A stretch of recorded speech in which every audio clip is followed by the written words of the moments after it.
session. Rural Roads Authority, that is to design control.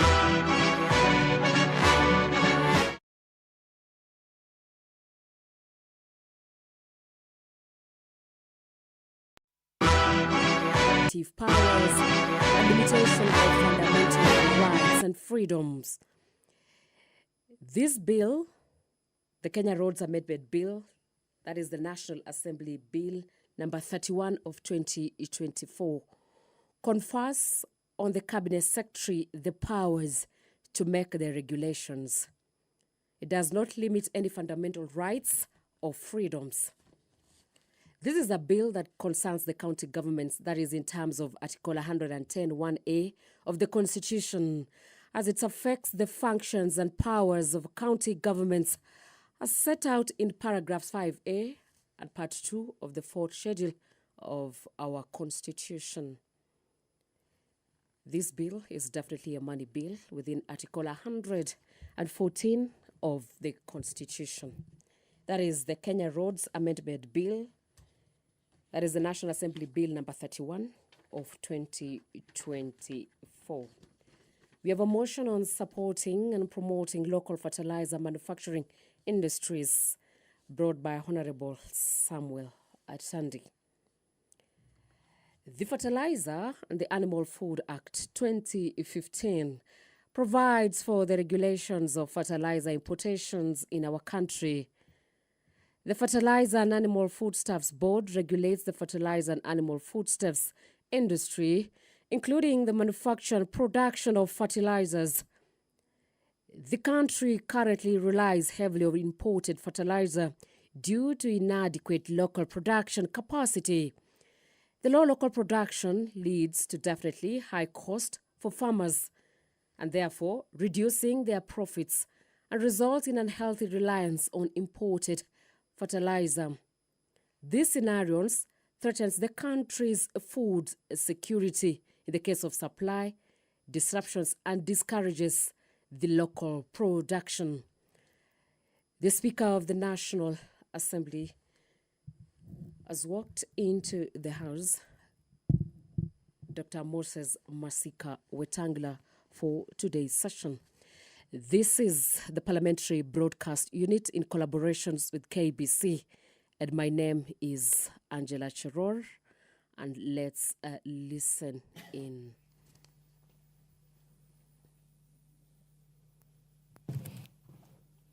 Waheshimiwa, tuombe.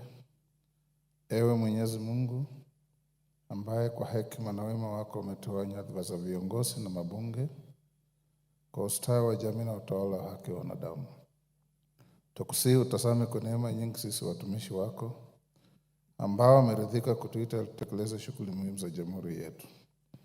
Tukuomba uteremshie baraka zako sisi tuliokutanika hapa, na utujalie tuyatende na kufikiria mambo yote atakayofikishwa mbele yetu kwa njia ya haki na uaminifu, ili utukufu na sifa zako ziendelezwe na ili kustawisha amani, ufanisi na heri ya nchi yetu na wale ambao haja zao umezikabidhi mikononi mwetu.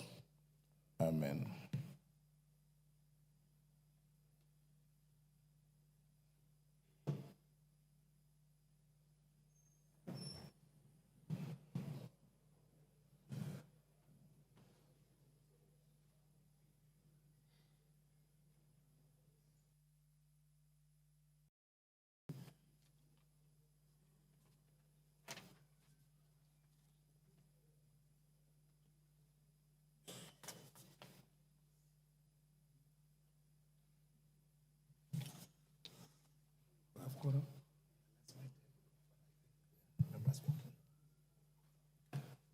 Morning.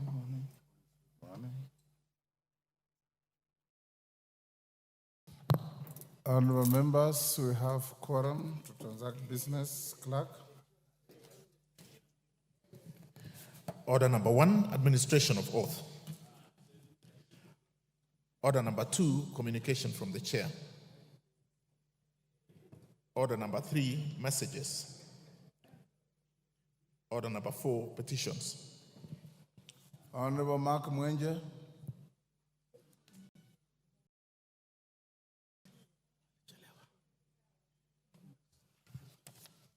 Mark Mwenje. Petition stayed next week. Next order. Order number 5, papers. Majority Leader.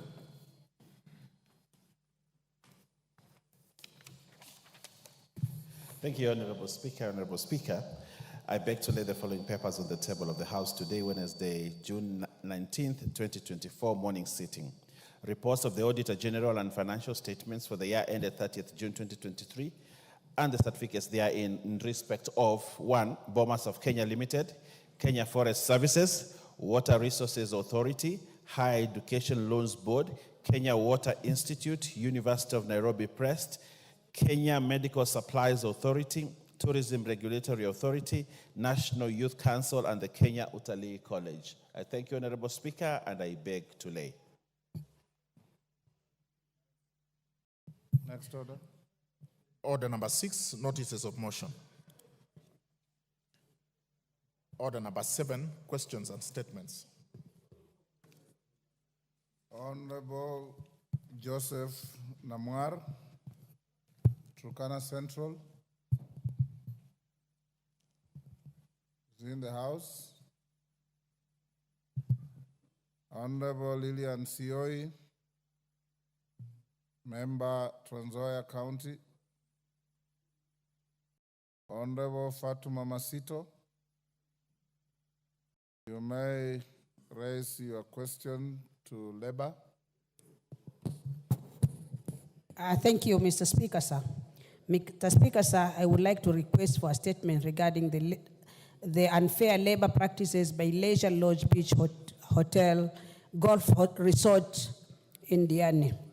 Honorable Speaker, pursuant to the provision of Standing Order 44.2c, I rise to request a statement from the chairperson of Departmental Committee on Labor regarding the unfair labor practices by Diamond Leisure Lodge Beach and Golf Resort, formerly known as Leisure Beach and Golf Resort.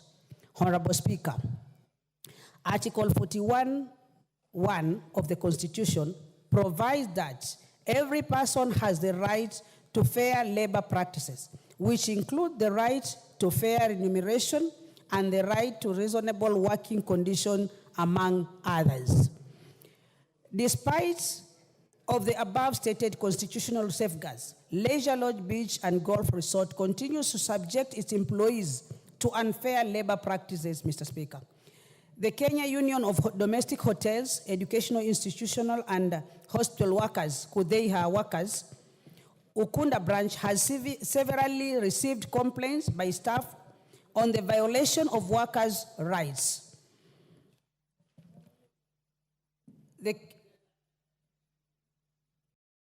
Disregarding employment laws, paying workers poorly, unfair termination, and non-implementation of the collective bargaining agreement of 2019 to March 2020. Honorable Speaker, the union at various states have tried to engage consultative meetings with the hotel to resolve the issue brought forward by the staff unfairly terminated by the hotel, and to ensure adherence to implementation of the collective bargaining agreement. However, efforts of the union have been futile, considering individuals such as Mr. Wycliffe Jumaisi, John Jira, Ms. Margaret Laban, Mr. Lazarus Changawa, Mr. Kachocho Mare, and Mr. Idi Ali, and Mr. Kenneth Wanyonyi, Mr. John Dalu, and Mr. Laban Litunda are yet to be paid their terminal dues upon their unfair termination, Mr. Speaker. Honorable Speaker, it is against this background that I seek a statement from the Chairperson Departmental Committee on Labor on the following. 1. What action have been taken to ensure that Leisure Lodge Beach Resort complies with the shop level agreement entered into on 9th August 2021 with the Kenya Union of Domestic Hotels, Educational Institution, and Hospital Workers, KUDEIHA Workers Union, as well as implementation of the collective agreement of 2019 to March 2020, Mr. Speaker. Why the hotel formerly known as Leisure Lodge Beach Hotel has unlawfully failed to make payments of terminal dues and arrears of the stated employees and provide timeless when the payment will be received, Mr. Speaker. Explain whether compensation provided for the unfair treatment by the experience from their employer. I thank you, Mr. Speaker, sir. Chair Labour. Karemba. Any member of the committee? Majority Leader, they'll bring the response in 2 weeks. Much obliged, sir. Mary Emase, Tessa South. Thank you, Honorable Speaker. This is a request for a statement on delayed remittance of pension to pensioners of the Kenya Broadcasting Corporation Staff Retirement Benefit Scheme. Honorable Speaker, pursuant to Standing Order 44-2C, I wish to request for a statement from the Chairperson of the Departmental Committee on Social Protection regarding delayed remittance of pension to pensioners of the Kenya Broadcasting Corporation. Honorable Speaker, the Kenya Broadcasting Corporation established the Kenya Broadcasting Corporation Staff Retirement Benefit Scheme under defined benefit scheme in 1991. In 2010, the National Treasury issued Circular Number 18 of 2010, directing conversion of all defined benefit schemes in the public sector to defined contributory schemes. Notably, the Kenya Broadcasting Corporation Staff Retirement Benefit Scheme still operates as a defined benefit scheme. Honorable Speaker, while there are no pending employee and employer remittances to the pension scheme, the total unremitted contributions without interest stood at Kenya shillings 1,646,696,274 as at December 2023. Can you try another mic? Try the next one and see.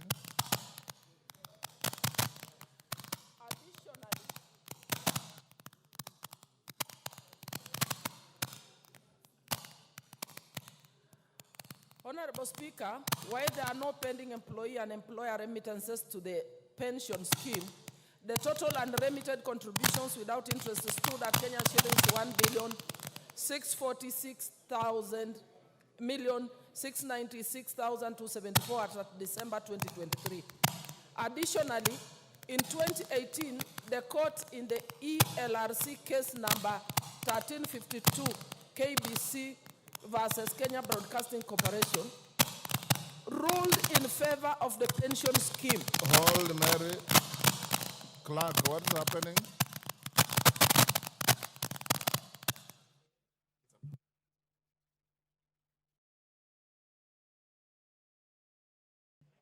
Give her the mic again. Can you try now?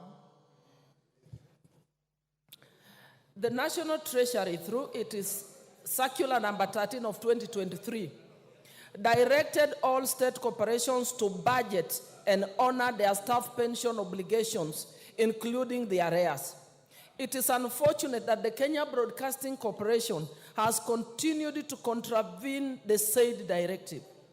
The inordinate delay in remittance of the pension to the pension scheme has caused anguish and financial distress to the affected pensioners.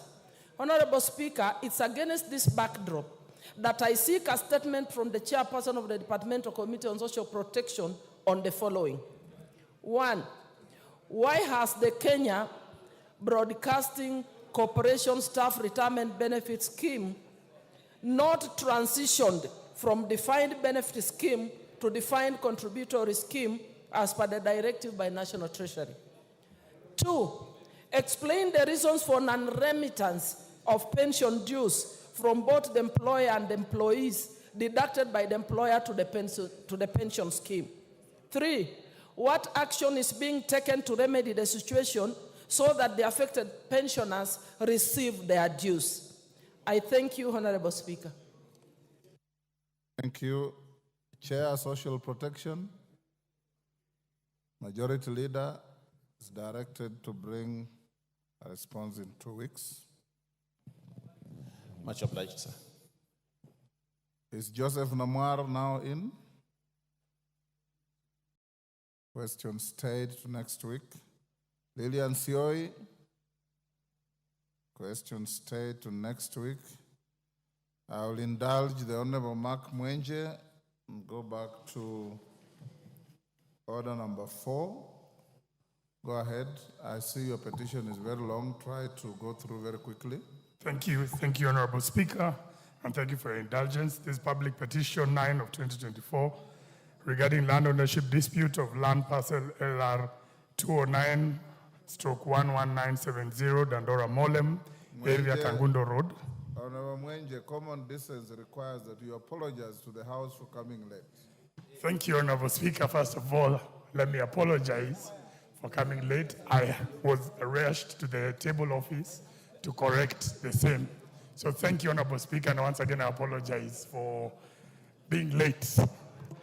I, the undersigned, on behalf of the residents of Embakasi West constituency, who are the members of Amani Self-Help Group, draw the attention of the House to the following: that the undersigned members and their families have been residing in Molem area, Kangundo Road, Nairobi, in Embakasi West constituency, in land LR number 209/11970 since the year 2000. That initial survey details had indications that the same was designed as public land, hence lacking a title until one was allegedly processed and issued on 15th October 2010. That the members who were initially 74 are now a large and enterprising community of over 260 residents. That the members have constructed permanent houses and shopping centers on the land parcel, including social amenities, including schools with electricity and water connectivity. That the subject land is now being claimed by Mr. Charles Monene Gatimo and Ms. Catherine Karegi Kamancha, who proceeded to secure a grant on 15th October 2010. That Mr. Charles Monene Gatimo previously served as a senior demolition officer with the defunct City Council of Nairobi, while Ms. Catherine Karegi Kamanja's husband was a senior officer at the Survey of Kenya, and Ms. Catherine Karegi Karanja working with the then Ministry of Lands, Nairobi. That the circumstances under which the two Mr. Charles Monene Gatimo, Ms. Catherine Karegi Kamanja, obtained the said grant, excluding Charles Karegi Kamanja, whose name was on the subject letter allotment issued on 20th July 1993, have not been explained. That the Department of Lands in Nairobi issued out 2 letters of allotment, one to Charles Arabsigei, Charles Monene Gatimo, and Catherine Kamanja, Department of Lands. That these persons use their positions to illegally register themselves as the owners of the said property. That a similar letter of allotment was issued by the said Department of Lands to Amani Self-Help Group for an unsurveyed residential plot. That it is unclear how a title grant could be processed when the members of the said Amani Self-Help Group were on the subject land parcel. That the title grant for the subject land parcel LR 209/11970 was signed by the then Zablon Agwata Mabe on 15th October 2010, when the members of Amani Self-Help Group had been in occupation for over 10 years. That on 4th February 2009, Mr. Charles Monene Gatimo alone saw an affidavit accompanied with a letter to the Director of Surveys claiming that he had lost the deed plan number 176452 LR 209/11970. That in response to the said letter, licensed surveyor Mrs. Roko Omala advised the Director of Surveys Nairobi to issue a certified copy of the said deed plan and release the same to ACT Surveys by letter dated 12th January 2009. That efforts by Amani Self-Help Group to access the correspondence file from neither the Chief Land Registration Officer, Nairobi, or the Director Land Administration has been futile. That the initial land parcel surrounding the subject land grant LR number 2099611 have registration numbers with 4 digits, while LR 209-11970 as 5 digits, a confirmation that the said title grant could have been superimposed in the area to secure a title which has got no records. That it is incumbent upon the Lands Ministry officials to take clarification as to whether due process was followed in the processing of the grant LR 209-11970. That the Cabinet Secretary of Lands, through the Land Ministry officials, makes available the letter of application for allocation of the land by Charles Arapsigei, Charles Monene Gatimo, Catherine Kamanja, and their respective approvals, and any premium payment made. That the efforts to resolve the matter with the relevant ministry and agencies have been futile, that the issues in respect of this petition is made and are not pending before any court of law, constitutional or statutory body. Therefore, your humble petitioners pray that the National Assembly, through the Public Petitions Committee 1, establishes the status of ownership of LR 209-11970 in the Dandora Molem area, Kangundo Road, Nairobi, Embakasi West constituency, vis-a-vis the allegedly illegally acquired title deed held by the private developers. 2, intervenes to have the government, through the Ministry of Lands and Physical Planning, to avail or table all legal documents in regard to ownership of LR 209-11970 in Dandora Molem, Kangundo area in Embakasi West constituency. 3, makes any other order or direction that it deems fit in the circumstances. This petition, Honorable Speaker, is presented by myself as Member of Parliament for Embakasi West, and I thank you for your indulgence once again. Thank you, Honorable Speaker. Thank you, Mark Mwenje. We'll commit the petition to the Committee on Public Petitions to report back as is required in 60 days. Is Nimrod here? The Vice Chair? Yes, Janet, you report back in 60 days. Honorable Sioi and Honorable Namwar, I had already directed that your statements be pushed to next week, but on your intervention, I'll direct for them to be on the order paper tomorrow at 2:30. Next order. Order number 9, the care and order number 8, procedural motion, exemption of specified business from standing order 43. Majority Leader. Thank you, Honorable Speaker. Honorable Speaker, I move that this House resolves to exempt the business appearing as order number 12, order number 12 in today's paper, from the provisions of standing order 43, being a Wednesday morning, a day allocated for business, not sponsored by the majority or minority party, or business sponsored by a committee. Honorable Speaker, if you look at order number 12, the finance bill, and as you know, the nation is really waiting for debate on this matter. And as you gave your direction, Honorable Speaker, yesterday, that we spend today morning and tomorrow, and today afternoon and tomorrow, just consolidating our thoughts and debate on the issues of the finance bill. This is an important matter, as it is, Honorable Speaker and members, and therefore, we move that we exempt it from the provisions of Standing Order 43, so that we can start robust debate on this, so that eventually this House makes an informed decision at the end on the finance bill. So, Honorable Speaker, I beg to request that the Honorable Whip Osoro. You beg to move? I beg to move. Yes. I beg to move and request that the Honorable Osoro seconds. And you can only say I second if you want. Osoro.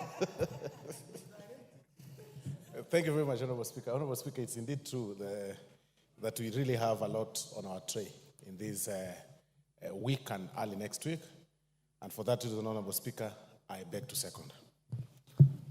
Thank you. Honorable members, I now propose a question which is that this House resolves to exempt the business appearing as order number 12 in today's order paper from the provisions of Standing Order 43, being a Wednesday morning, a day allocated for business not sponsored by the majority or minority party, or business sponsored by a committee.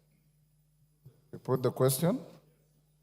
I now put the question at order number 8, which is that this House resolves to exempt the business appearing as order number 12 in today's order paper from the provisions of Standing Order 43, being a Wednesday morning, a day allocated for business not sponsored by the majority or minority party or business sponsored by a committee.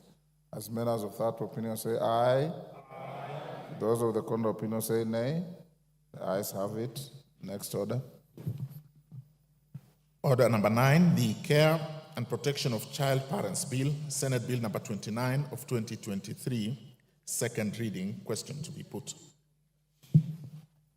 Order, honorable members on their feet, take your seats.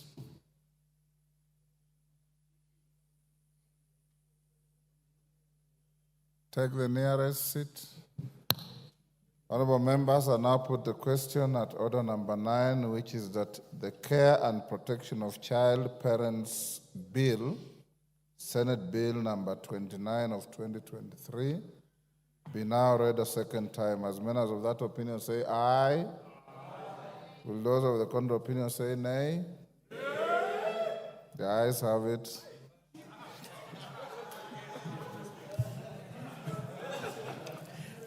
A bill for an act of parliament to provide a framework for the care and protection of child parents within the counties. To provide a framework. Order. Honorable Kaluma, you sit on this chair. You know very well if you want to call for division, it must be contemporaneous to the decision by the Speaker.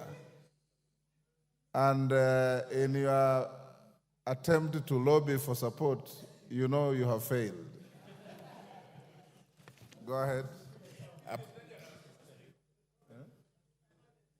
A bill for an act of parliament to provide a framework for the care and protection of child parents within the counties, to provide a framework through which an expectant girl child or a child parent may actualize their right to basic education and at the same time ensure the care of their children and for connected purposes. Thank you. Honorable Kajwang, you have a second bite to this bill at committee stage. Yes. It's entirely up to you. The Speaker has no fight, no dog in this fight. Next order. Order number 10, the Kenya Roads Amendment Bill, National Assembly Bill number 31 of 2024, first reading. A bill for an act of parliament to amend the Kenya Roads Act and for connected purposes.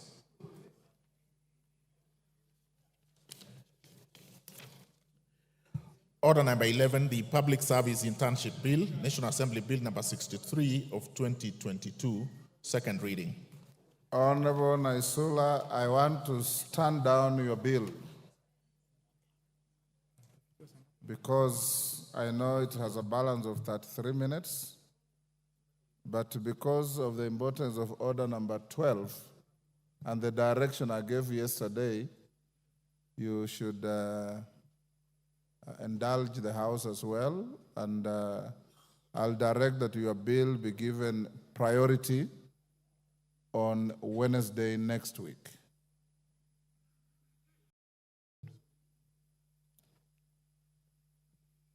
Most obliged, Mr. Speaker. I'm sorry, but you had my direction yesterday, and you've already also passed a motion to exempt this morning. Well directed. The kind of business that your bill has. Next order. Order number 12, the Finance Bill, National Assembly Bill number 30 of 2024, second reading. Chairman, Finance. And as the chairman comes to move the bill, honorable members, you recall my direction yesterday. We will have the bill moved and debated the whole of this morning. This afternoon at 2:30, apart from preliminaries, we'll go straight to the bill. If there is continued interest, tomorrow morning we already created a sitting from 9:30. We'll go on with the bill. Subject to continued interest, we will go to the afternoon, and I regardless of what will be obtaining on the floor, House Business directed and recommended that the question will be put on tomorrow afternoon. So those of you who want to speak to this bill, you have this morning, tomorrow, this afternoon, tomorrow morning, and a part of tomorrow afternoon. Yes, Honorable Nyikal, what's your point of order? Thank you, Mr. Speaker. I want to raise this in relation to the finance bill and particularly the report, and I'm actually literally seeking your guidance. That is the main issue. Mr. Speaker, the report of the bill, as you had indicated yesterday afternoon, would reach us later, and it did. However, Mr. Speaker, I want your guidance on the procedure that this report followed. Ordinarily, when we have a bill, the bill would come in the first reading, then it goes to public participation, as this one did. And then the committee would then get a report. That report would then come to you. Mr. Speaker, after it comes to you, you will then approve it for it to be tabled. It will then tabled. Then once again, it then comes a public document, and it can be discussed, and we discuss it, and it helps us to discuss the bill, which is actually what we're going to discuss. As Mr. Speaker, if then the bill goes through and goes to the Committee of the Whole House and the third reading and it's passed, it then will go to the President for assent. And that is the procedure. In this case, Mr. Speaker, when the committee had apparently finished and they had probably signed it by both members from both sides of the divide, so to speak, Kenya Kwanza and AZIMIO, then this report... Order, Honorable Nyikal. Mr. Speaker, I'm seeking your guidance, so if you let me complete, then you will give me the guidance. Mr. Speaker, before that happened, this report was actually presented in a Kenya Kwanza parliamentary group meeting, which definitely was chaired by the President, even if it is in capacity as the leader of that coalition, but definitely he was now taking part in the legislation. At that point, the members of the committee from the AZIMIO side were not in that. And therefore, the report then came back, and Mr. Speaker, as far as I know, you actually had to go through it in the late afternoon yesterday, and we're aware, and as you promised, by about 6:50, I think it was then tabled after you approved it. Mr. Speaker, and that by about 10:30, it was then loaded up and we looked at it. My concern, Mr. Speaker, we seem to have then breached the process because we now had input from the executive, that is the President, before what we would have expected after the third reading is then when it would go. And if the President had views, he would then bring his views, his reservations and his suggestions. But here we did actually jump. Mr. Speaker, I'm raising this. What is the issue? The issue is that it actually went to the President and he had an input before it came to us. And why I'm doing this, Mr. Speaker, there is precedence that when we had the BBI process, Mr. Speaker, the only reason when it went to court is that the President then did participate before the correct time, and therefore it ceased to be our Njiku issue. And Mr. Speaker, I looked at this and I saw some parallel and say, have we once again jumped the boat and then opened what we may pass, if we pass, to other people taking other actions because we didn't go through the correct procedure. Mr. Speaker, I put this in actually with very good faith so that we look at the division so that the legislative does its work and completes and then takes it to the executive, instead of bringing the executive to start legislation before their time comes. It is in very good faith that I raise this, Mr. Speaker. It is in very good faith, but you have just made a general statement. What do you want the Speaker to do? I want the Speaker to rule that the report we have that will actually guide us actually already has input from the executive, which it shouldn't have, because with the executive would then come later after we pass it, after the third reading.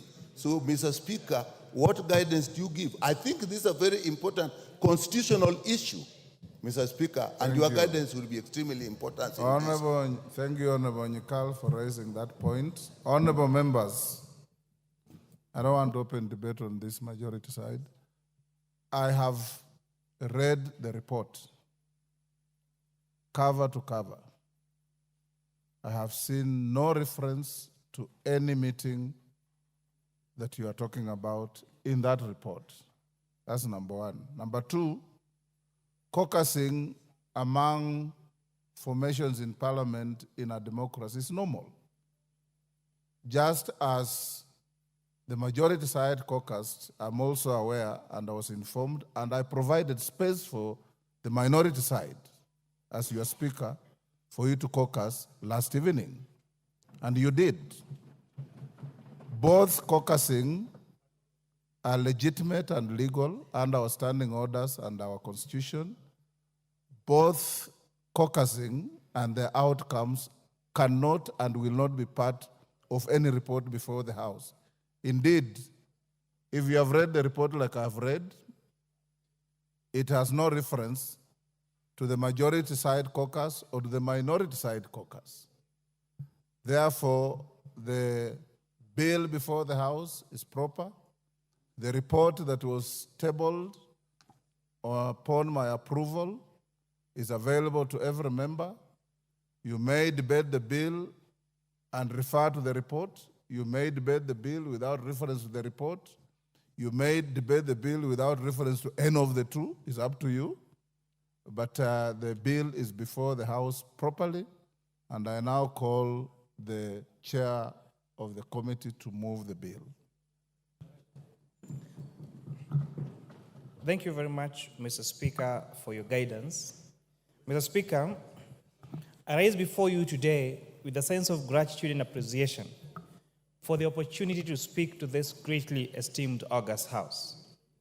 The Debater Committee on Finance and National Planning has fulfilled its mandate as outlined in Standing Order number 245 by examining and assessing the Finance Bill of 2024. Chairman, start by moving the bill. Mr. Speaker, sir, I beg to move that the Finance Bill now be read a second time. Then you go on with your... Thank you, Mr. Speaker. Mr. Speaker, I beg to move that the Finance Bill of 2024 be now read a second time. Excellent. Now you can proceed. Mr. Speaker, I rise before you today with a sense of gratitude and appreciation for the opportunity to speak to this greatly esteemed August House. The Debater Committee on Finance and National Planning has fulfilled its mandate as outlined in Standing Order 245 by examining and accessing the Finance Bill of 2024. Honorable Speaker, the procedure commenced with a comprehensive briefing on the bill's substance, followed by interactions with diverse stakeholders who share their viewpoints. Subsequently, the committee carefully deliberated upon the stakeholders' comments vis-a-vis the provisions of the bill. And Honorable Speaker, I would like to greatly thank the members of the public, and especially the ones who appeared before the departmental committee as stakeholders, the members of the public that came for a public hearing at KICC and gave us very, very insightful views that has improved the report on the Finance Bill of 2024. Honorable Speaker, in a very special way, although these people breached the Data Protection Act by sharing our numbers to Kenyans, but also thank Kenyans that wrote to us through SMSs, that called us, And some of them, Honorable Speaker, were generous enough to send us 1 shilling and 2 shilling and 10 shillings to confirm whether our numbers were authentic. Honorable Speaker, I have written to the clerk wondering what to do with the 168,000 shillings that have been sent to my M-Pesa, because receiving these gifts from members of the public, Honorable Speaker, is against the state, the laws of this republic. And therefore, later I will be seeking your guidance on what to do with the money, because I tried reversing the 1 shilling and the 2 shilling, and it was impossible, because it came in hundreds of thousands. But for your generosity, Kenyans, I want to thank you and tell you that your views are well received. Mr. Speaker, I would like to draw your attention to an important issue concerning Kenyan's tax revenue collection. Over the past decade, our tax revenue as a share of GDP has remained stagnant at approximately 15%. This stagnation is a cause for concern, and we as a country need to develop favorable tax measures to balance between relying on our own social resource mobilization and depending on debt. Honorable Speaker, this bill proposes to raise a total of 346 billion shillings to support the expenditures that will better be passed by this House through the appropriations bill, Honorable Speaker. Notably, this expenditure is going to lead to the highest allocation ever to county governments at 401 billion shillings. This is the first time, Honorable Speaker, that this allocation to counties through equitable shares is exceeding the 400 billion shillings mark. Honorable Speaker, in as much as this House debates about raising revenue for this country, I want to encourage our members in our sister house, the Senate, and our county assemblies and our county governments to also prioritize ways of raising their own source revenue as county governments. Honorable Speaker, I specifically want to laud Embu, Murang'a, and Nakuru counties that have exceeded their own source revenue share, because once counties are able to generate their own source revenue, it reduces the pressure that the national government has in collecting revenues to be sent to counties for conduction of county functions through the equitable share. Mr. Speaker, in comparison to African countries, tax revenue as a percentage of GDP, such as Botswana, is at 24%, Mauritius at 18%, and Zambia at 17%. Kenya is lying behind with a tax revenue collection of 14.1% as of 2022. These countries have managed to achieve higher tax revenue collection rates, which highlights the need for us to reassess our tax policies and explore more effective measures that favor the business environment and enhance revenue collection. The Kenyan government has embarked on a tax reform agenda through the medium-term revenue strategies, MTRS, aiming to increase the tax to GDP ratio to 25% by 2030. This reform is crucial for aligning Kenya with its regional peers and ensuring sustainable economic growth through improved domestic resource mobilization. Honorable Speaker, the reason why there is increased debate on taxation in this country is because we have 20% of Kenyans contributing to 80% of our taxes. That means there is a need to have a robust expansion of our tax base and ensure that if everyone in these countries pays their equitable share of taxes, then we will not have to weigh this on the 20% that are paying 80% of our taxes in this country. Mr. Speaker, I would like to highlight a significant aspect of Kenya's economy over the past decade. We have witnessed the emergence of employment opportunities, especially around the digital marketplace. Significantly, this contributing to a significant economic evolution. Furthermore, the majority of jobs created during this period have been in the informal sector. As of 2022, approximately 83.3% of the 19.15 million Kenyans workers have been employed in the informal sector, reflecting the crucial role of the informal sector in our economy. This shows the importance of developing policies and strategies to support and regulate and support this vital segment. Mr. Speaker, the Finance Bill of 2024 had several tax proposals that will enable this country to increase its tax base, especially increasing its revenues. The committee carried out public participation and later deliberated the matters which inform our decisions. For instance, Clause 2 of the Finance Bill 2024 is expanding the definition of digital content monetization to include all creative work. The committee noted that not all creative works generate income. Therefore, And in order to align with international best practice, it is actually very necessary to specify that only those generating income are subject to tax. Clause 2, Honorable Speaker, is talking about the definition of software, which includes software and royalties in the definition of software and the definition of royalty. To safeguard the interests of distributors in this sector, the committee decided to delete this proviso and exclude the distribution of software from this definition. Honorable Speaker, there has been a notable change in the global arena in tax administration, where governments or parliaments change tax laws to align with court decisions. I think a case in point is the 7Cs case versus KRA in Kenya, where there was the contestation of the definition of royalties to include softwares. And the most popular one globally is the case of the engineering firm in India over the definition of softwares. We appreciate that in as much as it is improvement in our jurisprudence and improvement in our laws to make law process to align with the decisions of courts, we need to be careful not to abuse the power of law legislation to negate the judgments made by our courts. Clause 4, Honorable Speaker, proposes to reduce the period for claiming deferred realized foreign exchange losses from 5 years to 3 years. The committee supports retaining the current period, allowing businesses to recover foreign exchange losses over 5 years instead of the proposed 3 years, especially during these times of uncertainties in the global market, and especially including the de-dollarization of the markets. For example, we have seen some of our global leaders backing their currencies through gold and not through, for example, the most popular used currencies such as the US dollar.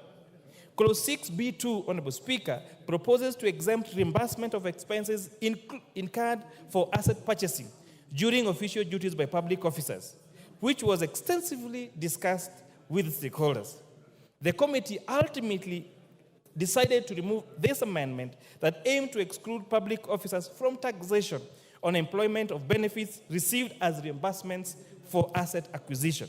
This decision was driven by concerns by members of the public that such exemption would unfairly discriminate against private sector employees and could potentially be abused. As framed on the bill, Honorable Speaker, there is no definition of what these assets are. And therefore, we stand a risk of having public officers buy houses or buy factories, and those factories or houses that they buy from taxpayers' money will not be subject to tax. So the best way would have been to treat the same for public officers, the same with private officers. But Honorable Speaker, if you allow private officers to be exempted from tax on payments made to them for assets, you might find officers being paid in terms of assets just for tax planning and tax avoidance. Clause 8, Honorable Speaker, proposes to repeal the digital service tax and its replacement with a significant economic presence tax at the rate of 30% on 20% deemed profit. This committee acknowledges that digital service providers typically enjoy a higher profit margin due to lower production costs compared to companies with physical presence.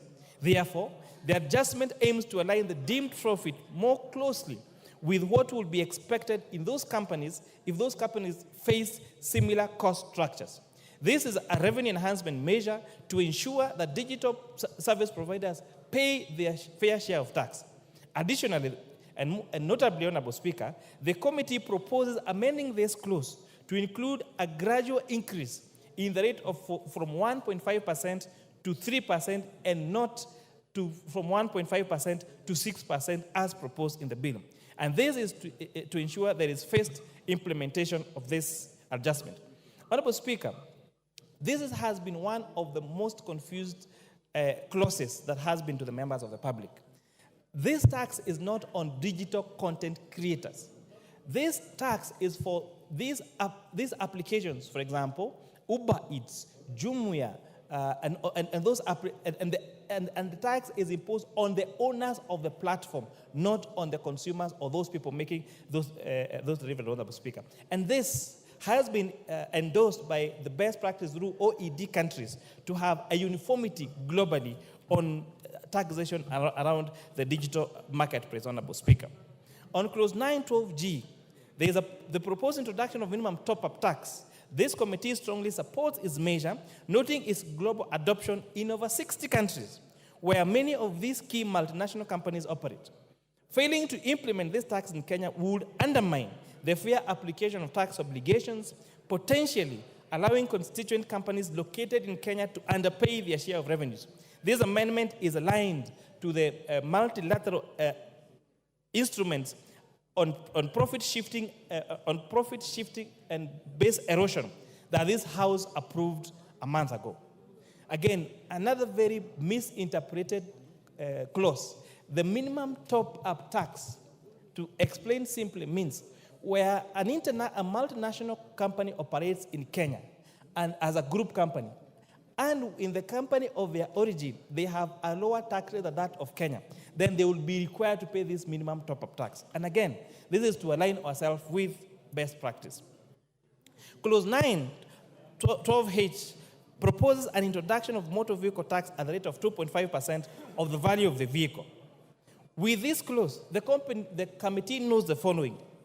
1, Section 3.2 of the Income Tax Act defines what constitutes an income upon which a tax is chargeable under the Act, whereas the proposed motor tax is levied on an asset and not on income as described by the Income Tax Act.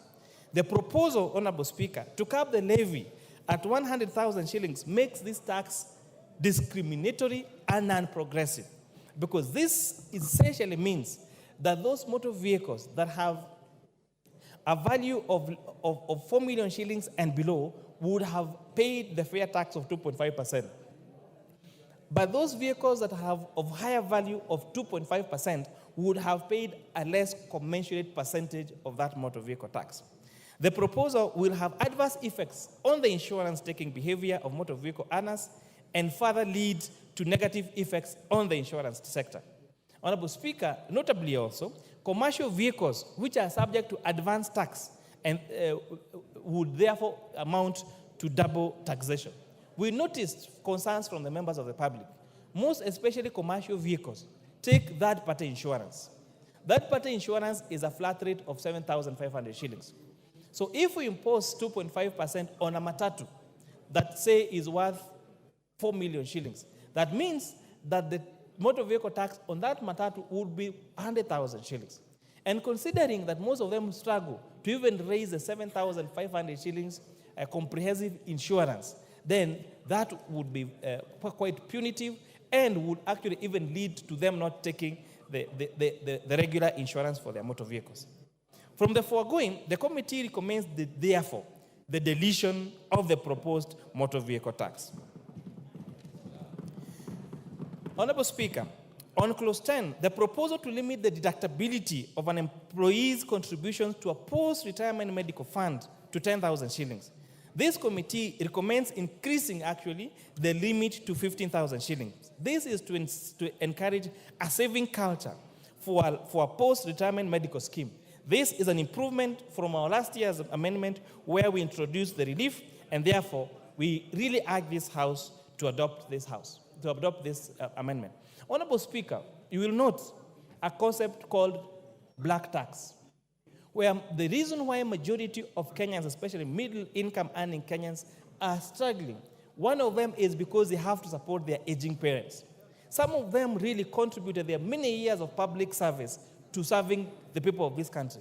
So we are therefore providing for an incentive for them that when you are actively in service, please save for your post-retirement medical scheme.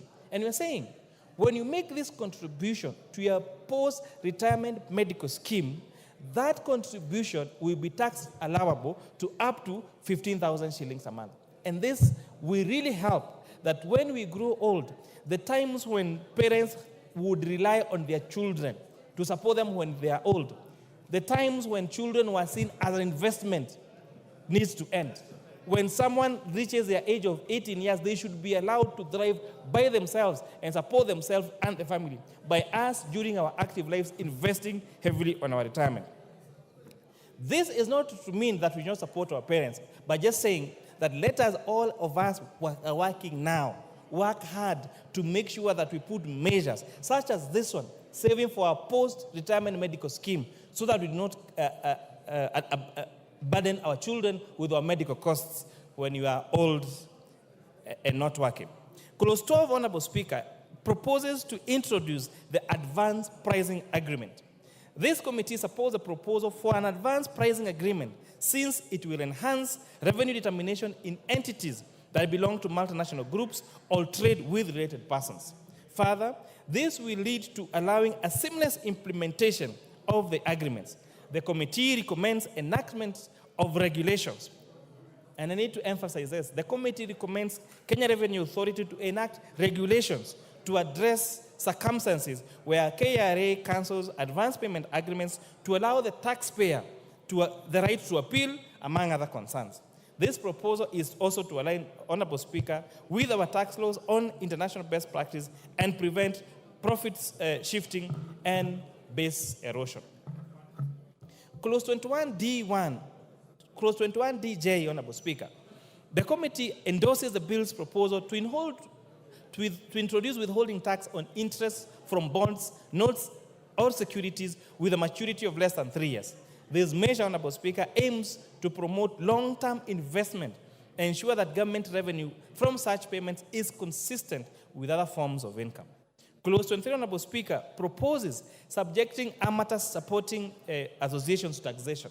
This committee acknowledges that while the proposal aims to tax these associations, it recommends deleting the proposal to foster investment in the sector and to encourage the nurturing of sporting talent.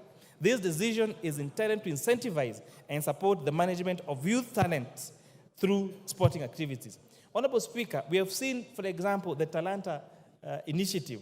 We've seen these athletic camps across the country. So this proposal to introduce taxation on this Talanta, the Talanta Hera initiative, all the athletic camps in this country, we are therefore saying, please, let us allow these sectors to drive, let us support talent, let us support our young people to make their money through talent, through these amateur supporting associations. Clause 25B1, Honorable Speaker, the committee retains the 15% preferential tax rate for the construction of 100 units of affordable housing. This incentive aims to encourage and stimulate investment in the affordable housing sector across the country. Clause 34A1, AA, and AB. The committee proposes to delete the proposed VAT on aircraft spare parts. This decision was considering that many airlines operators in the country provide maintenance and repair services to both international and domestic airlines. Implementing a tax on aircraft spare parts would increase the operational costs for airlines in Kenya, potentially undermining the country's competitiveness as a regional aviation hub. This amendment aims to support the growth in this emerging sector within our country. Clause 34-35, Honorable Speaker, this is about the provisions under the proposed amendment on the VAT Act. The committee adhered to several guidelines, including zero rating only the most essential consumption items for household and for agricultural inputs, exempting inputs used in the manufacturing of medical services, safeguarding the financial sector by restricting VAT on services, taxing goods and services where only value is added in the production process, and exempting specific inputs to include local industries. Based on this principle, Honorable Speaker, the committee proposes to zero-rate items such as ordinary bread, unleavened bread, gluten-free bread, and inputs on raw materials for manufacturing agricultural and pest control products, agricultural pest control products themselves, and the transportation of sugarcane from farms to milling factories. And Honorable Speaker, the question has been asked, why sugarcane? Why not any other product? And I would like to tell Kenyans that out of all the agricultural products that we have in this country, the most bulky one in terms of weight is sugarcane. And therefore, the largest cost in the value addition on sugar is the transportation of sugarcane, Honorable Speaker. Additionally, the proposal is, we have proposed zero rating of locally assembled and manufactured mobile phones, among others. Honorable Speaker, this House made a decision last year to zero-rate local assembly of mobile phones. As a result, we have seen institutions such as the African Device Assemblers of Kenya, assembling a total of 400,000 phones every month. They have created employment for over 1,000 Kenyans. We are now, in fact, Honorable Speaker, they cannot satisfy the demand on the supply of these phones in this country. We are telling Kenyans, it is possible to manufacture our things here. We do not have to import these things from other countries. We can support our manufacturing and make sure that we consume and use only those products that are locally manufactured. The committee further recommends exempting several products from VAT, including the issuance of credit and debit cards, foreign exchange transactions, sanitary towels, diapers, and services to local film agents. Clause 39, Honorable Speaker, of the bill proposes the removal of provision granting relief on excess duty to manufacturers of accessible goods and providers of internet data services. The committee recognizes that excess duty, similar to VAT, considers input and output tax for manufacturing of accessible goods. Removing, therefore, Section 14 of the excess duty would prevent manufacturers from deducting excess duty, thereby potentially raising production costs and necessarily leading to higher prices to consumers. This deletion aims to safeguard Kenyans from increased prices of essential commodities. Honorable Speaker, it is East African community practice that excess duty on inputs become a tax allowable expense to manufacturers. And the risk of passing this Section 14 as proposed in the bill would mean that we would potentially make it cheaper for someone to go and manufacture in a different country and then import into this country duty-free. And therefore, this committee was very conscious on the need to protect our manufacturers and make sure we buy Kenya and build Kenya. Clause 39 proposes the removal of the provision granting relief on excess duty on accessible goods. I have explained that. Clause 42, Honorable Speaker, addresses excess duty on goods where the committee is guided by the following principal criteria: exempting goods from locally manufactured goods, exempting products to prevent increases in consumer prices, improving the administration of excess duty for ease. Based on this principle, therefore, the committee recommends the following: exempting vegetable oils, fertilized eggs, and clinker from excess duty. Honorable Speaker, I would like to explain what the difference is between these eggs. We have what we call table eggs. Table eggs is the ready-to-eat eggs that we eat here at our restaurant or our homes. We have incubated eggs of what we call fertilized eggs. These are eggs that are ready to hatch. These are the ones that give us, for example, the one-day-old chicks. Honorable Speaker, as a poultry farmer myself, I attempted, when I was buying my one-day-old chicks, I was told that I needed to wait for 4 months before I got the one-day-old chicks, Honorable Speaker. This means that there is a great, the supply of fertilized eggs in this country is much lower than that of table eggs. However, we need to protect our eggs from imported eggs from other markets. Therefore, a few years ago, if you remember, Kenyans were eating eggs from Uganda at the expense of eggs that are laid by our own chicken here. It is plausible. It defeats any reason why we should allow an egg laid in a different country to land into a country at a cheaper price than eggs that are being made by our farmers here. So we have therefore introduced, Honorable Speaker, imposition of excess duty on imported table eggs, on imported onions, and on imported potatoes, so that we protect our onion, our poultry, and our potato farmers, especially in Molo and Nyandarua. Based on this criteria, Honorable Speaker, the proposal to exempt them from excess duty, vegetable oils, and fertilized eggs from incubation, amongst other things, is what we use under this consideration, Honorable Speaker. Further in, keeping with the tax system's predictability, the committee proposes to maintain the current rates on excess duty on imported motorcycle, plastic, onions, potatoes, among others. And again, I want to explain here that excess duty has been proposed only on imported, completely assembled motorcycles. We have had local capacity of our manufacturers assembling our own motorcycles. Let us ride motorcycles that are assembled in Kenya. When we export these jobs to China, when we import these completely locally assembled goods from China, it means three things. One, we are exporting our jobs to another country. Two, we are eroding our foreign exchange. Because once we do those importation of those goods, we have to use our dollars. And that is where it took us last year with the deterioration of our Kenya shillings going to as low as 167 shillings, Honorable Speaker. Three, we are certain of the quality of that particular product. Because you can go to that plant, you can go to that factory and ascertain the quality of those, Honorable Speaker. In addition to creating employment to our young men and women in this country.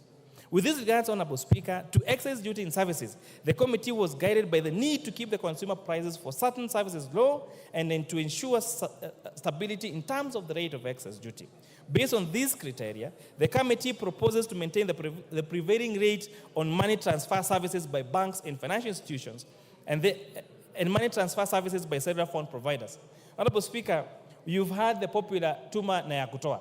So we want to make sure that that tuma na ya kutoa is not increased so that we retain the current rates that is on our cellular mobile transfer services.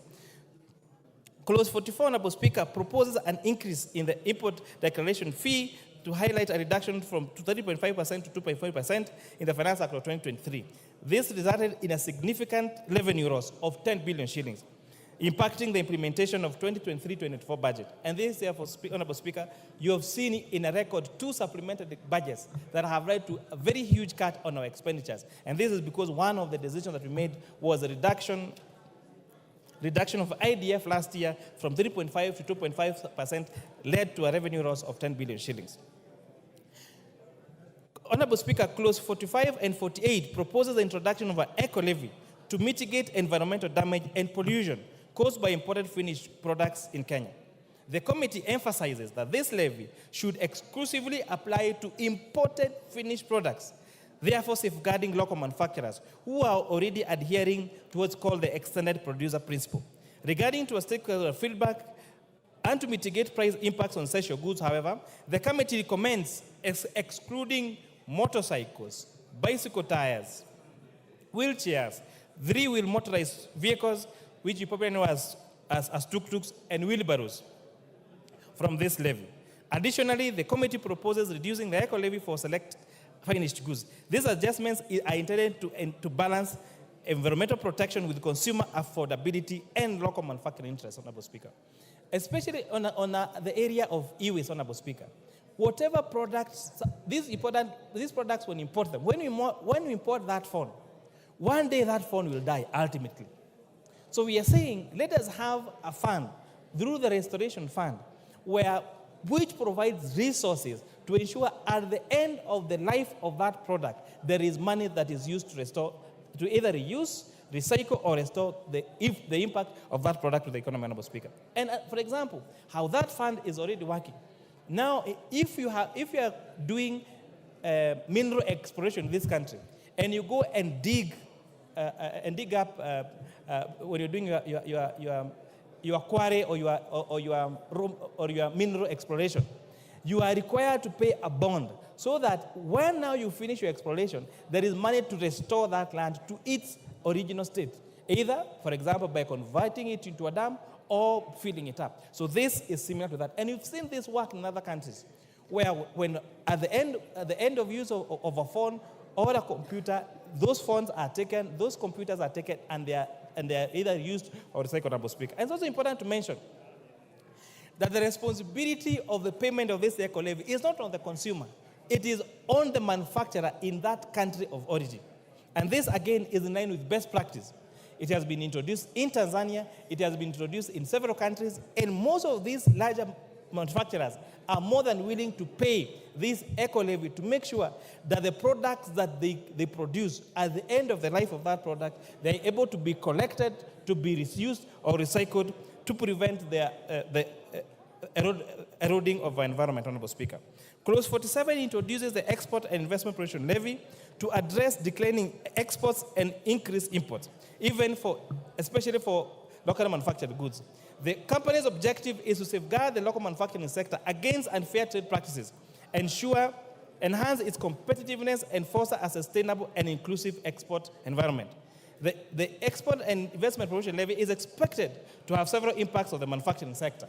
One, It will support local manufacturing, aiming to increase the sector's contribution to GDP from 7% to 20% by 2027, seeking to level the playing field for local manufacturers struggling against cheaper imports, reducing over-reliance on foreign goods and services, and this levy will generate revenue to facilitate the development of the manufacturing sector and incentivize investments by local, micro, small, and medium enterprises. Based on this course, Honorable Speaker, the committee proposes imposing the export and investment promotion levy on articles such as leather products and imported footwear, denatured ethyl alcohol, ceramic sinks, and wash basins, among others. Additionally, the committee supports stakeholders' proposal to exempt craft liner, uncoated craft paper, and ballast from the levy. Regarding the motorcycles, Honorable Speaker, the committee suggests implying the levy only, again, on fully built imported motorcycles. This measure aims to design a proper and promote local manufacturing, enhance competitiveness, and support sustainable economic growth in our great beloved country, Kenya. Clause 51 and Clause 57 proposes the integration of electronic tax system, ETIMS, with data management and reporting system. The committee acknowledges the implementation challenges on ETIMS, especially on our small-scale farmers, or subsistence farmers, and microfinances. Therefore, the report proposes our report proposes that we exempt those farmers and those small businesses with a turnover less than 1 million shillings from this registration, and impose that responsibility on the traders, so that they use what in tax terms they call reverse invoicing. To address this issue, Honorable Speaker, the committee is guided by the international jurisprudence process called de minimis non current lex. In terms of the law does not concern itself with trifles. The law should not concern itself with trivial matters that would hinder even tax administration. And this, Honorable Speaker, is why we are proposing exemption of subsistence farmers and micro enterprises with a gross turnover of below 1 million shillings from this requirement. This exemption aims to facilitate their participation in the form of business transactions without the burden of electronic invoicing requirements.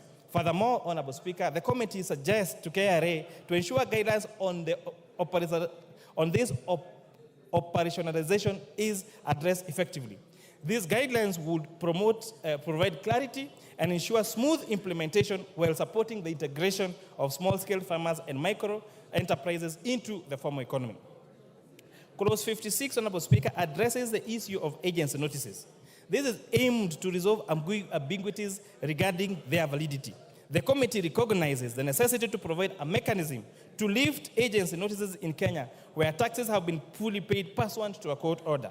This provision seeks to ensure clarity and fairness in tax enforcement practices, allowing the timely removal of agency notices once obligation has been met through a judicial process. By establishing clear guidelines, Honorable Speaker, for lifting agency notices under these circumstances, the proposal aims to uphold legal compliance while safeguarding Kenya's rights and maintaining the integrity of our tax administration.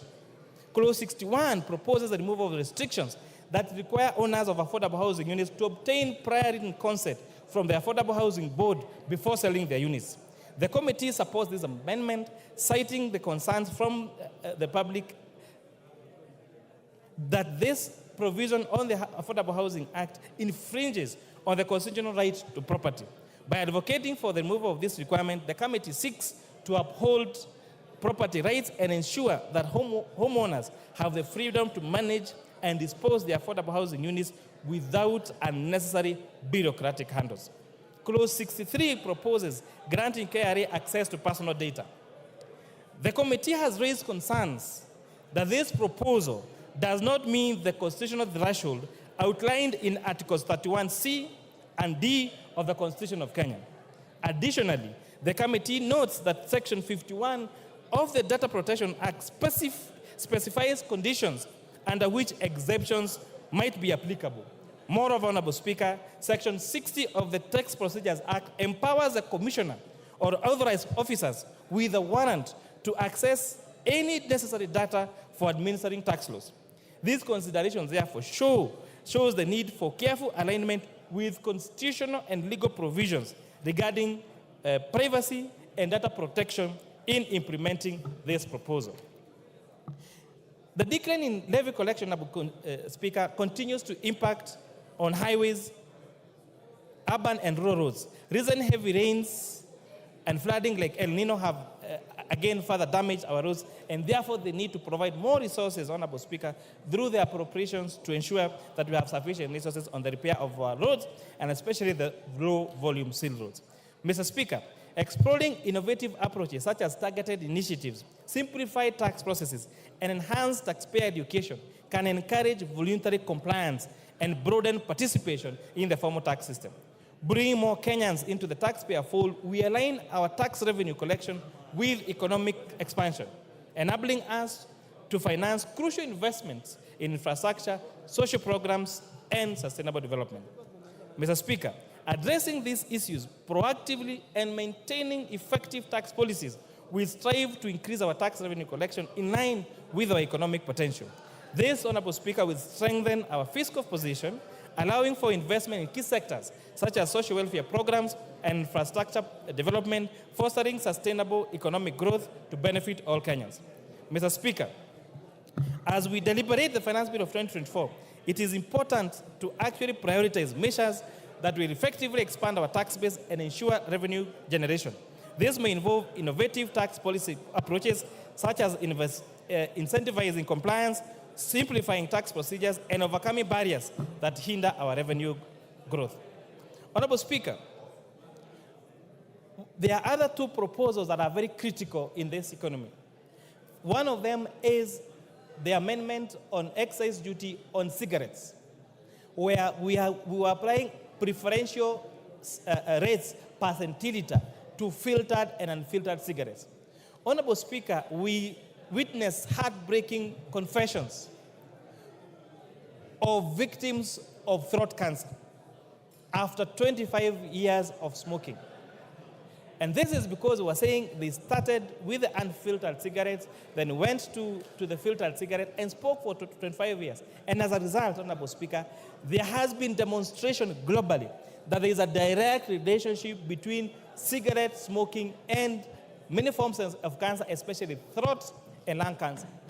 It has been demonstrated globally that changing tax regime or changing taxation on cigarettes actually impact the consumption of those services and has a subsequent impact on reduction of cancer cases.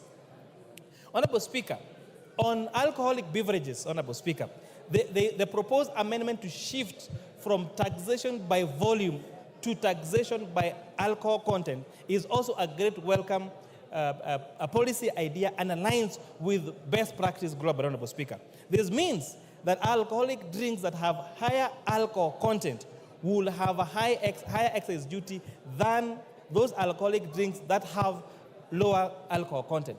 This, Honorable Speaker, will not just make higher content alcohol more expensive, but most importantly, in the fight against illicit brews, ensure there is safer alcohol available to those that want to take alcohol. Because, Honorable Speaker, we have accepted as a country there are those that want to take and there are those that don't want to take. So those that want to take need to be given access to safe and affordable and healthy, and make sure that those others that do illicit, Honorable Speaker, are discouraged. As we robustly, Honorable Speaker, engage on the convention about the finance bill and critique it, it must be realized that this bill aims to correct around 346 billion shillings only from a proposed 3.9 trillion shillings.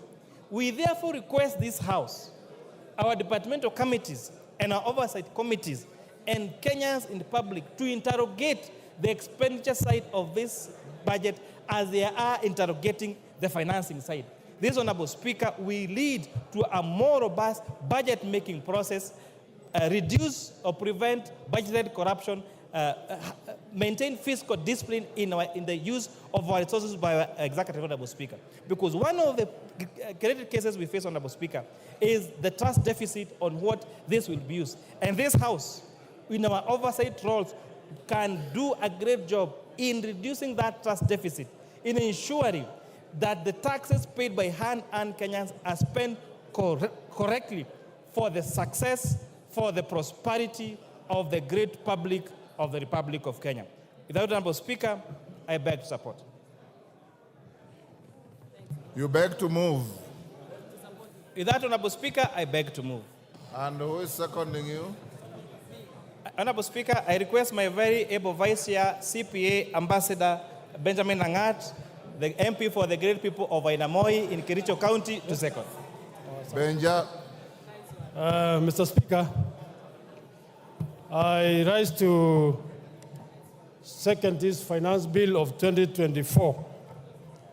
Mr. Speaker, I want to start by thanking your office, the office of the clerk, and the staff, our secretariat, Mr. Speaker, and our members for the good job and the good support that you accorded our committee. Mr. Speaker,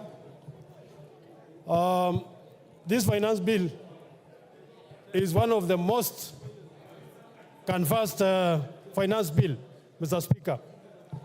Mr. Speaker, we did organize the public participation exercise, Mr. Speaker, which went all through for almost 10 days, Mr. Speaker.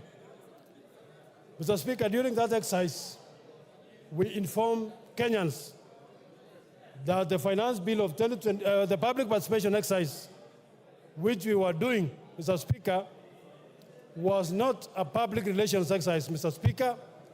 It was a very serious exercise, Mr. Speaker. And I want to inform the public and Kenyans, Mr. Speaker, that we heard them. We have included their views in our recommendation, Mr. Speaker, which was tabled yesterday by the chairman, Mr. Speaker. Mr. Speaker, I want to thank our members because we sat, Mr. Speaker, we sat sometimes late into the night, Mr. Speaker, and I can say, Mr. Speaker, Mr. Speaker, as a committee comprising both sides of the House, Mr. Speaker, we were 99.9 unanimous, Mr. Speaker, in our deliberations, Mr. Speaker. Mr. Speaker, this House, Mr. Speaker, I want to say this House has already passed the budget estimates of 24-25, Mr. Speaker. And Mr. Speaker, any member who voted for the budget estimate of 2024, because budget estimates are funded by the finance bill of 2024. So all of us, if we have supported the budget estimate of 2024, Mr. Speaker, we should rise to the occasion and support the finance bill of 2024. Mr. Speaker, when we went to the elections, we were given the terms of reference. One of them, Mr. Speaker, is we must stop borrowing. We must stop borrowing, Mr. Speaker. And to stop borrowing, Mr. Speaker, we must be able to generate our own revenue. And therefore, Mr. Speaker, even as we talk about protecting the Kenyans, which we have done, Mr. Speaker, we must also help our country to raise revenue so that we stop the shame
in exchange losses, Mr. Speaker.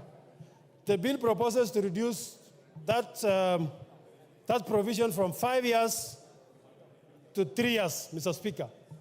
When we consider the opinions of the public, Mr. Speaker, we did agree, and we will be moving the necessary amendments that, Mr. Speaker, we must maintain the status quo, meaning that we did not agree that we should reduce it.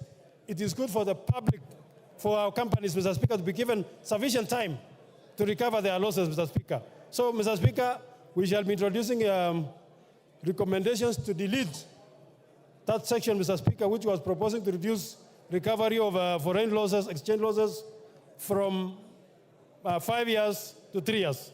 Mr. Speaker, the income tax, the bill proposes to introduce what we call motor vehicle tax, Mr. Speaker. And Mr. Speaker, I want to say this was the most contested section of the bill, Mr. Speaker. Mr. Speaker, every presenter who came to the committee, they were opposed. Mr. Speaker, when we read the Income Tax Act, I think clause 3, Mr. Speaker, says income tax will be charged on income of individuals and companies, Mr. Speaker. We tried to check whether this tax called motor vehicle tax, Mr. Speaker, fits into the income tax definition, Mr. Speaker. And Mr. Speaker, our honest opinion, Mr. Speaker, was that, one, it was misplaced, because a motor vehicle tax is like it's not even an income, it's like an asset tax, Mr. Speaker. So if we tax your asset today, your car, tomorrow we'll introduce what we call land tax. Tomorrow we'll introduce what we call house tax, Mr. Speaker. And Mr. Speaker, we should remain within the law. And therefore we conclude that these taxes are not fit into the definition of income, and therefore the committee was unanimous in recommending that we must remove this tax, Mr. Speaker. And it was going to make Kenyans suffer, Mr. Speaker. So therefore, the Kenyans who told us about the motor vehicle tax, I want to inform you that we listened to you, and we are going to remove it, Mr. Speaker, so that we reduce the cost of living in this country. So, Mr. Speaker, those people are relying on this section to make sure that, to talk about the finance bill in the parliament, Mr. Speaker, we have recommended removal. So people must relax, Mr. Speaker. We are removing it. Kenyans must should relax, Mr. Speaker. Mr. Speaker, the bill under Income Tax Act proposal also proposes to introduce what we call advance pricing agreement between the KRA and the multinational, Mr. Speaker. Mr. Speaker, multinationals operate a very complex financial system, Mr. Speaker. Sometimes they want to do what we call the tax planning, Mr. Speaker, so that as a country we lose finally. But, Mr. Speaker, we want to make sure that everyone contributes their fair share of tax. And therefore, we support what we call the advanced pricing agreement for enhancement of revenues for multinational entities, Mr. Speaker, so that they contribute their fair share of tax, Mr. Speaker. Mr. Speaker, this bill proposes to increase the non-taxable amount of pensions, Mr. Speaker, from 20,000 per month, Mr. Speaker, to 30,000 per month, Mr. Speaker. Mr. Speaker, all those of us, all the Kenyans who are retired, Mr. Speaker, they must be cushioned, Mr. Speaker. They have supported the country for well over 60 years, Mr. Speaker. And, Mr. Speaker, you don't tax somebody up to their retirement. We are proposing that we make sure we cushion them, Mr. Speaker, so that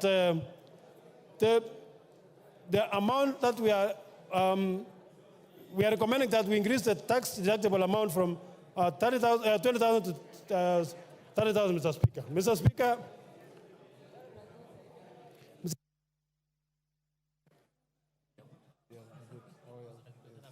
your time is up, Benja. 1 minute to wind up. 1 minute, Mr. Speaker. Yes, I've given you 1 minute. Okay. Finish up. Mr. Speaker, on eco levy, Mr. Speaker, the committee was of the view that we must protect the local manufacturers, Mr. Speaker. Mr. Speaker, the bill proposes to have what you call eco-levy to protect the environment from both local manufacturers and imported goods, Mr. Speaker. Mr. Speaker, we were unanimous in saying that we have to support our manufacturers. We only levy the eco-levy on the finished manufactured goods, Mr. Speaker. Our local manufacturers, we have what we call Mr. Speaker, our local manufacturers, Mr. Speaker, have arrangements to protect the environment which have been agreed with NEMA, Mr. Speaker. So the levy will only be on foreign finished products, and Mr. Speaker, those goods which we cannot manufacture in Kenya. Mr. Speaker, I second and I support. I ask. Order, honorable members, take your seats. Order, take your seats. Honorable Cheng. Honorable members, I now propose the question, which is that the Finance Bill, National Assembly Bill number 30 of 2024, be now read a second time. Opio and I. Yes. Okay.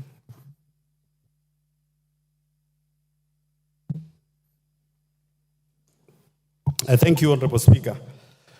Mr. Speaker, given the importance of this finance bill, and you know, many Kenyans are following us, Mr. Speaker, and Mr. Speaker, to distinguish between the facts and the fictions which are being given out there by this honorable House. Mr. Speaker, I want to seek your indulgence that we have every member speak for 5 minutes instead of 10 minutes, Honorable Speaker, so that we can have all of us contribute.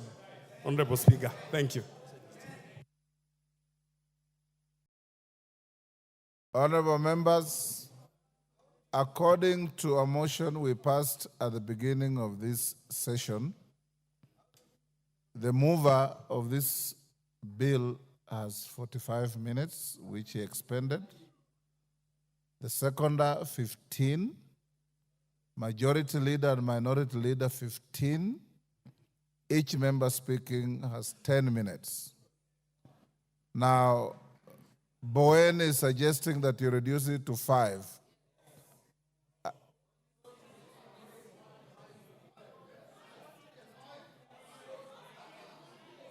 Order. Is Bowen's proposal supported? Let's start with 10. Let's start with what you passed. As usual, my screen is full. Order.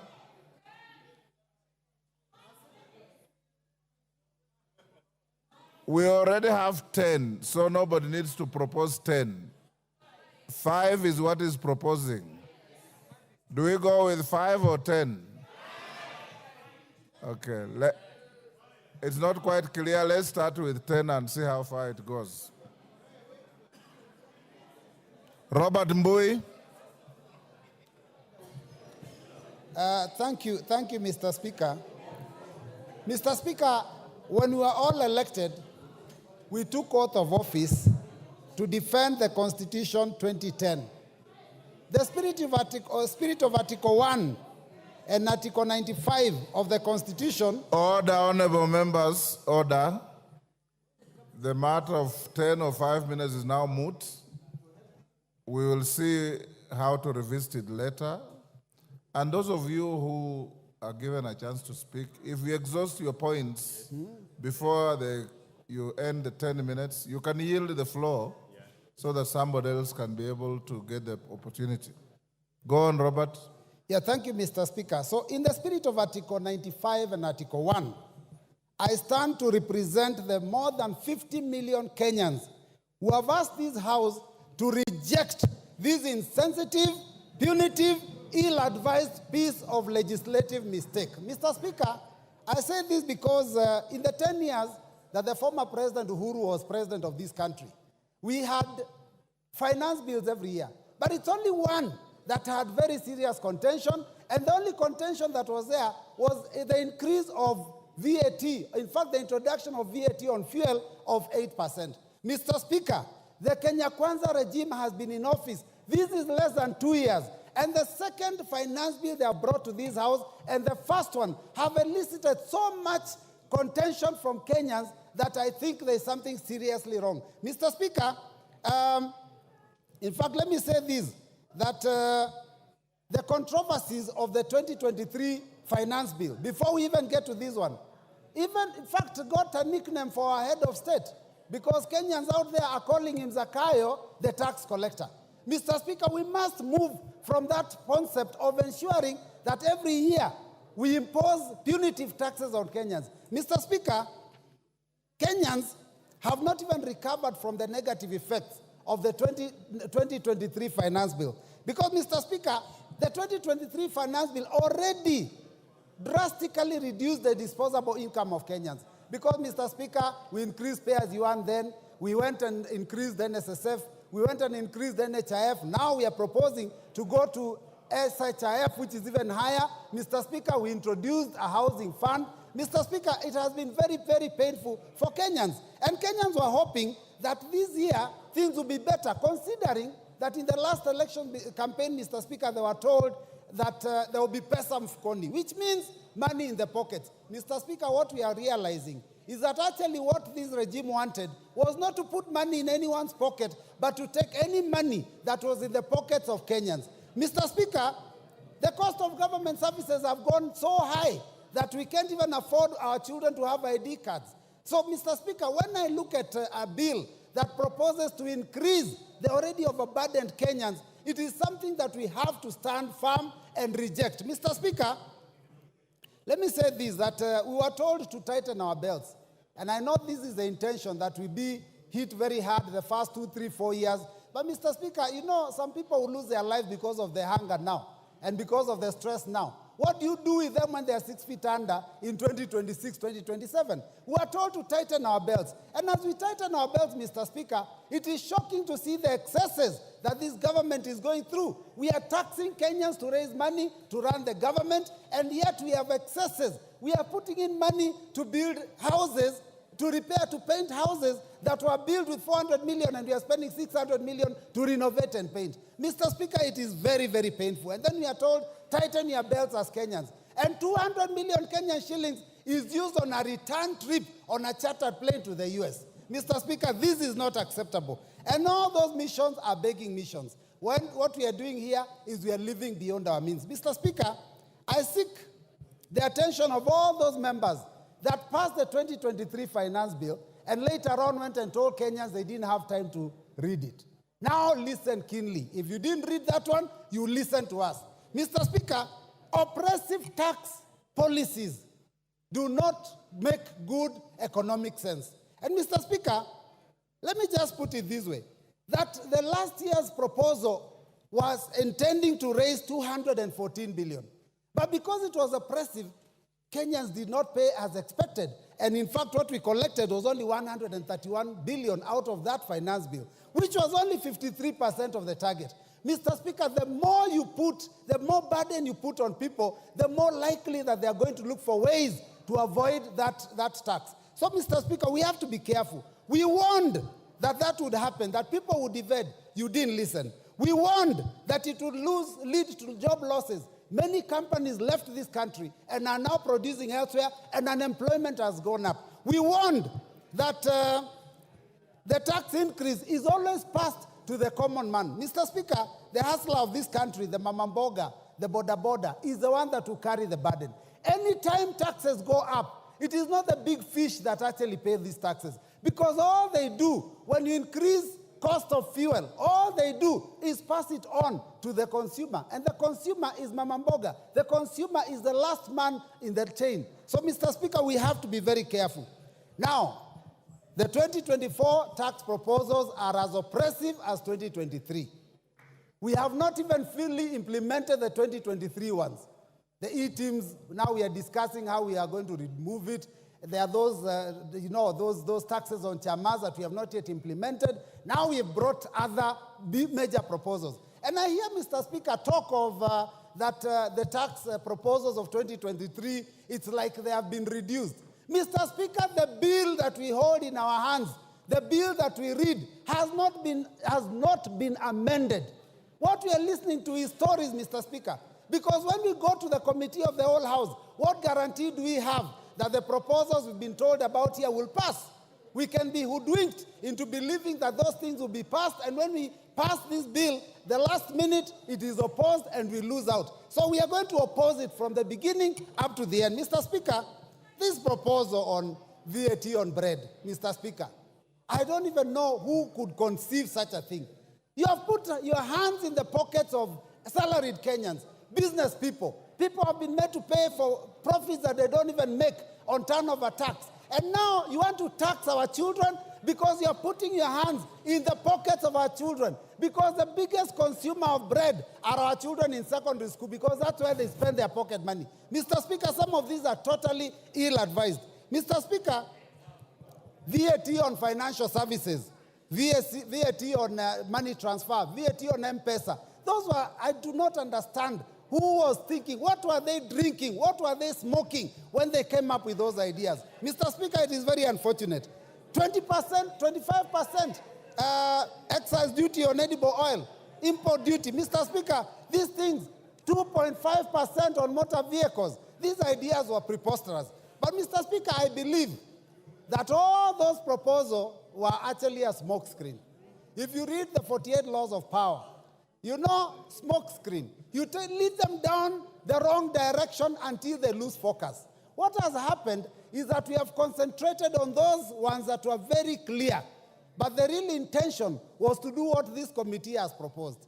That suddenly, after we think that things are okay, they increase RMD, road maintenance levy, road development levy, and the import duty. That is what the intention was. In fact, the net effect is likely to be that this finance bill may be collecting almost as much, if not more, than the previous proposal. So, Mr. Speaker, I stand in solidarity with those Kenyans that said that this must be rejected in totality. Mr. Speaker, I want to ask the Inspector General to stop interfering with Kenyans when they are exercising their democratic right of picketing, because Kenyans have a right to defend themselves. When they see the Constitution being mutilated, when they see their pockets being ravaged, when they see their children being unable to go to school, to put food on the table, they have every right to defend themselves. Inspector General, can you concentrate on defending the country and stop interfering with Kenyans?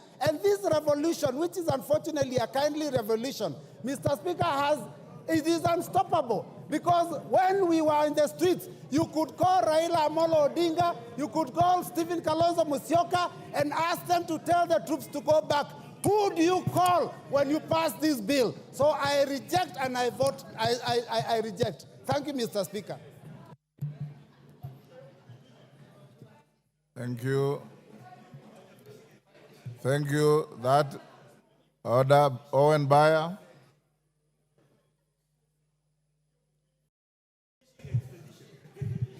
Thank you very much, Honorable Speaker.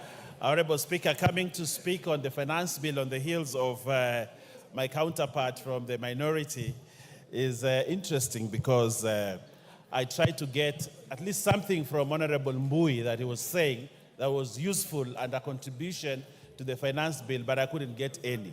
I just heard him shout about maandamano and all that. But we forgive him. We forgive him. Forgive him. I want to start by saying this, Honorable Speaker. Honorable Speaker, the finance bill is one of the very important documents that comes to Parliament.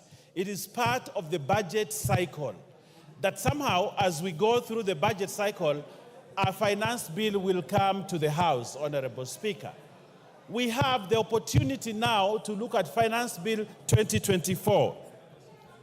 Honorable Speaker, a finance bill is usually a document of revenue-raising measures. But this finance bill must be looked together with the budget statement and the budget that we passed in this House. The finance bill complements the budget that we passed in this House, Honorable Speaker. that we have to raise revenue, resources, that we can finance the budget. So these two documents must be looked together, Honorable Speaker. Honorable Speaker, when we received the budget, the finance bill in this House, we tabled it here. But it was a proposal from Treasury. And when a proposal comes to the House, Honorable Speaker, it needs to be debated. They cannot pass the way it has been brought. It is scrutinized by the House. And the Constitution, Honorable Speaker, gave us the opportunity to do public participation. And public participation, Honorable Speaker, is a key plank in passing laws and legislation in this House. Treasury makes wild proposals that comes to the House. But it is up to this House to sit down, debate those proposals, look at them, and see whether they are fair revenue-raising measures for the country. Honorable Speaker, we have had a thorough public participation, one which Kenyans spoke their feelings about the finance bill. Honorable Speaker, Kenyans talked to the committee. Kenyans raised their voices about contentious issues in the finance bill. And those issues were captured by the committee, a committee that includes members from the minority and also includes members from the majority. And Kenyans had, the committee had, and they made changes to the finance bill. Honorable Speaker, the House itself has, in third reading, the power to make amendments to the proposals that came from the Treasury. So therefore, Honorable Speaker, at this time to say that we reject the finance bill in total is to reject the mandate that you are given by the people. The people gave you mandate to debate, hear, approve or not approve, and that is the process that we are undertaking, Honorable Speaker. Honorable Speaker, the budget created a deficit, and in dealing with a deficit for a budget, there are three ways you can look at: reduce the budget, borrow, or tax. Those are the three things that you need to do when you're dealing with a budget for you to finance a budget. You either borrow, you either reduce the budget, or you tax to be able to finance a budget. All these measures are available to this House, Honorable Speaker, to make a decision on how we go forward. But Honorable Speaker, allow me also to say, did the committee listen? Yes, the committee listened on the proposals that were brought from Treasury. And Honorable Speaker, it is important to note that the proposals that were made, the proposals that we had from the Treasury, did not go unchanged by the committee, Honorable Speaker. And I would like, Honorable Speaker, to just note a few things. The proposal on 16% VAT on bread was dropped. And there's a proposal in the report that be dropped. That is a win for Kenyans, Honorable Speaker, that now we will not have the 16% raise on bread in the finance bill. That has been dropped, and Kenyans are safe. They can have bread, and Mui and the children in school can have bread at less than the proposal of 16%. Honorable Speaker, we had noise about the motor tax, 2.5. Honorable Speaker, it is important to note that the committee listened, and when the committee listened, they dropped the 2.5 on motor vehicle because the committee listened, and now Kenyans do not have to pay that motor tax. Honorable Speaker, the eco tax that had been proposed by Treasury, the committee looked at it, studied it, and said we can only levy eco a tax on imported finished products. But for products that are manufactured in this country, they will not attract the eco tax that had been proposed by Treasury. Honorable Speaker, that is a win for Kenyans, which we might celebrate as a House, because the committee listened. Honorable Speaker,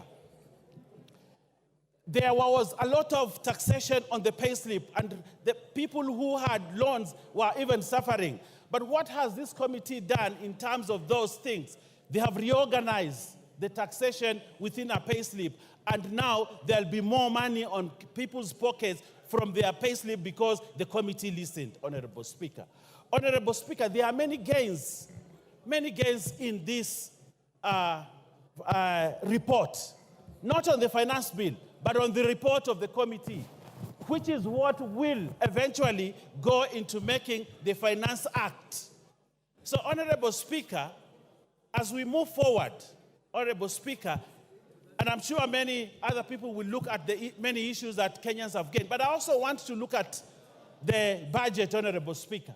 Today, members of this House, CDF, will have more money than before because it was proposed in the budget and it is going to be financed in this finance bill, Honorable Speaker.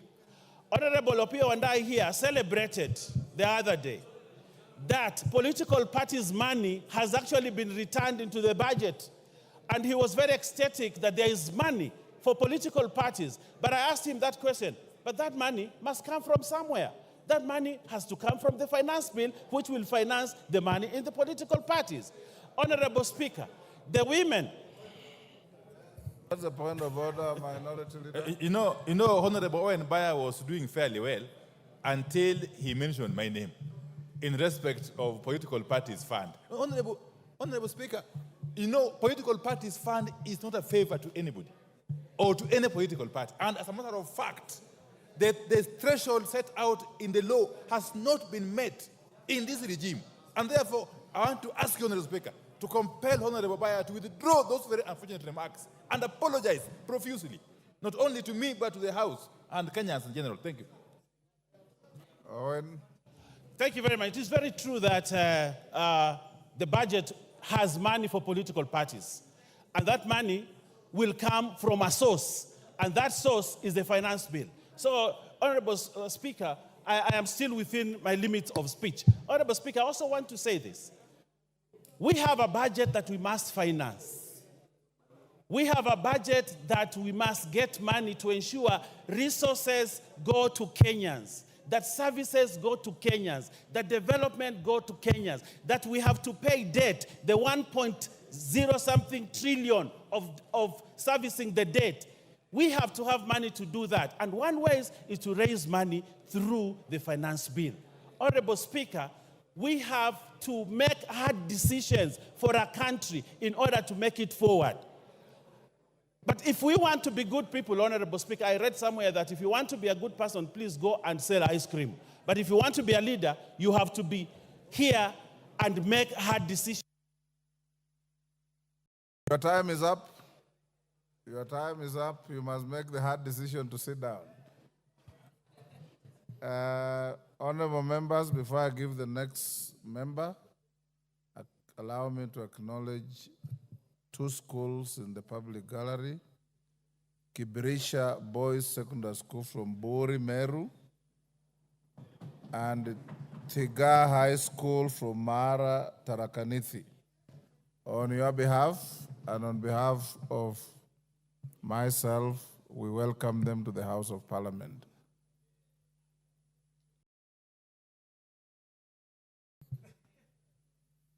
Mama Zamzam. Asante sana Mheshimiwa Spika, na mimi niweze kuchangia mswada huu wa Finance Bill 2024. Mheshimiwa Spika, Mheshimiwa Spika, Wakenya wameamka, na mimi nataka niwaambie wenzangu ambao wako kwenye serikali. And honorable members, as Zamzam speaks, seeing the screen, I may be persuaded to go to 5 minutes, but let's see how we go. Asante sana Mheshimiwa Spika. Mimi nataka niwaambie wenzangu kuwa Wakenya wameamka. Mheshimiwa Spika, ile budget ama hii finance bill ilivyowekwa Mheshimiwa Spika, kuja kuweka mkate, edible oils na vitu ambavyo vinamgusa kama vile magari. Mheshimiwa Spika, ile ilikuwa ni strategy ya kuweza kuwaondoa Kenya katika ile shetani kubwa ambayo imebaki ndani ya hii bill. Mheshimiwa Spika, Mheshimiwa Spika, Wakenya wamemakinika, ukiwaona wanaingia barabarani wenyewe bila baba, jua kuna shida. Na Mheshimiwa Spika, mimi nataka niseme hivi, 2023 finance bill, sisi tunasema hapa kuwa Wakenya wamesikizwa maamuzi yao, wamesikizwa kauli zao kwenye kuchangia katika huu mswada. Mheshimiwa Spika, lakini ikumbukwe kuwa, ifahamike kuwa 2023 finance bill Wakenya walikataa kabisa housing levy, lakini ililazimishwa kwao. Mheshimiwa Spika, kwa hiyo tusije kudanganywa kuwa kuna vitu vilivyoko humu ndani ya bill kuwa Wakenya wamekubali. Mheshimiwa Spika, sijui yule aliyokuwa akipanga mambo ya mkate alikuwa anafikiria kitu gani. Mheshimiwa Spika, lakini mimi nitasema hivi, naangalia ile pesa ambayo inaweza kukusanywa, ambayo imekadiriwa kukusanywa, naangalia na matumizi yake. Mheshimiwa Spika, Wakenya wamefinywa. Na mimi nataka niwaambie, hata paka ukimpiga paka ukamfungia ndani ya nyumba, paka atakung'ata.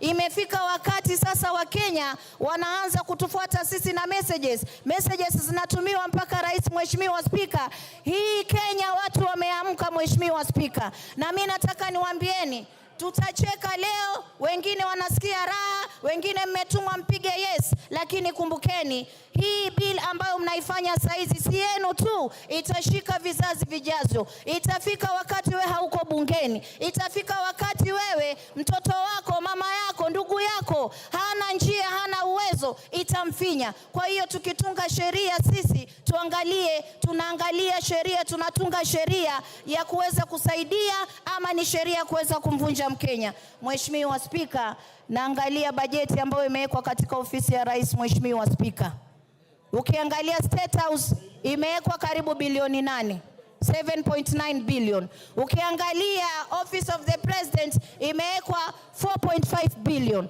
Ukiangalia ofisi ya naibu wa rais imewekwa 4.5 billion. Haya matumizi hayajaonyesha anaenda kufanya kitu gani. Mheshimiwa Spika, wakati ambapo pesa ambazo zinakwenda kwa mwananchi unapata amewekewa pesa duni kabisa. Ukiangalia upande wa health, Mheshimiwa Spika, wanaingiza na mkono huu wanatoa 16% kwa cancer patients.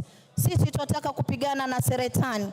Kina mama wanaugua saratani, watu wa maskini ambao hawajiwezi, huu ugonjwa umewafikia. Ikiwa sisi tunaongeza mpaka kwa magonjwa, tunaongeza tuna tax ugonjwa wa Kenya, wabunge wenzangu, tunaelekeza wapi taifa hili?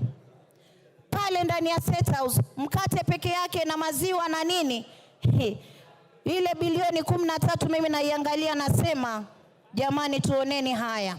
Mgala muweni, haki yake mpeni. Huyu ambaye tunamnyang'anya hizi pesa kwenda kufund vitu vya starehe ni mtu ambaye analia kwa Mungu kila siku asubuhi akiamka, Mwenyezi Mungu, natoka ndani ya nyumba yangu, nishukishie riziki kwa mikono yangu niweze kulea watoto wangu. Lakini sisi katika ile ruzuku yake tunaenda kukata. Kwa mfano, Mkenya anatoka nyumbani, mshahara wake ni 50,000. Mheshimiwa Spika, katika 50,000 Mheshimiwa Spika, 24,000 yote inakatwa na serikali. Mheshimiwa Spika, hapo hiyo ni katika tax peke yake, mara hii pay as you earn, sijui nini, kisha anabaki na 29,000. 29,000 kiangalia Mheshimiwa Spika, ana stima ataka kulipa, ana maji ataka kulipa, ataka kununua unga, ataka kupeleka mtoto shule. Mheshimiwa Spika, Wakenya wamechoka. Wakenya wamechoka. There's a point of order from the committee chairman. Asante sana Mheshimiwa Spika. Nimesikia rafiki yangu Mheshimiwa mbunge wa Mombasa akisema kwamba kuna kodi ambayo imewekwa kwa wagonjwa wa saratani. Na ningetaka kwamba anieleze ni kipengele kipi katika huu mswada ambao unaongea kuhusu hiyo, kwa sababu Mheshimiwa Spika, haya mambo ya kumisinform ama kuwadanganya Wakenya kwa mambo kama hayo kwa sababu ya siasa kabisa ni makosa, haifai kufanyika. Mama Zamzam, that is a fair challenge. Order. Ngoja. Order. That's a fair challenge. Can you point out which... Ngoja nipe nafasi Mheshimiwa Spika, nitaiangalia kisha kipengee mahali kiko. Lakini kiko, Mheshimiwa Spika, nipigieni kelele, mimi sijali, nitawaambia ni ukweli, Wakenya wanahangaika. Mmekuja hapa, mmelipwa pesa, mmepewa pesa nyingi kuja kuwa Wakenya katika bunge hili. Order.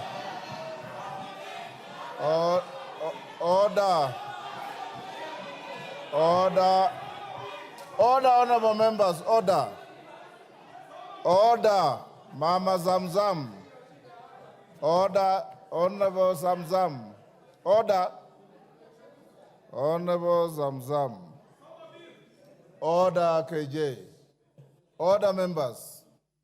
We were doing so well in terms of decorum and production from members until we reached here. Mama Zamzam, order, standing order 91. Every member is responsible for the accuracy of any facts which you allege. And the speaker doesn't get involved in your allegations until you are challenged. When a colleague challenges you, the easy thing is not to raise your voice. The easy thing is to say, this is found in clause this and that of the bill. And it ends there. That is how you discharge your responsibility. If it is not in the bill, then the challenge becomes legitimate, and the decent thing to do is to withdraw and move on with your other contributions. Order. The Speaker needs no assistance, Honorable Kamket. Honorable Zamzam, if it is in the bill, point out to the chair of the committee. If it isn't, just withdraw and move on with your other contributions.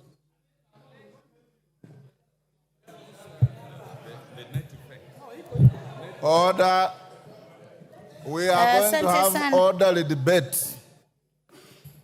Mama Zamzam. Asante sana Mheshimiwa Spika. Nafikiri nimechanganyikiwa na ile import duty na hii ya hospitali. Mimi nataka niwaambie kitu moja. Mheshimiwa Spika, nimekubali. Kama haiko uiondoe alafu endelee. Haiko Mheshimiwa Spika, lakini pesa ambazo wanafanya za matumizi ni nyingi. Haiko, nimekubali. Order, Mama Zamzam. Order, honorable members. Take your seat, Mama Zamzam. Order, Mama Zamzam. Order.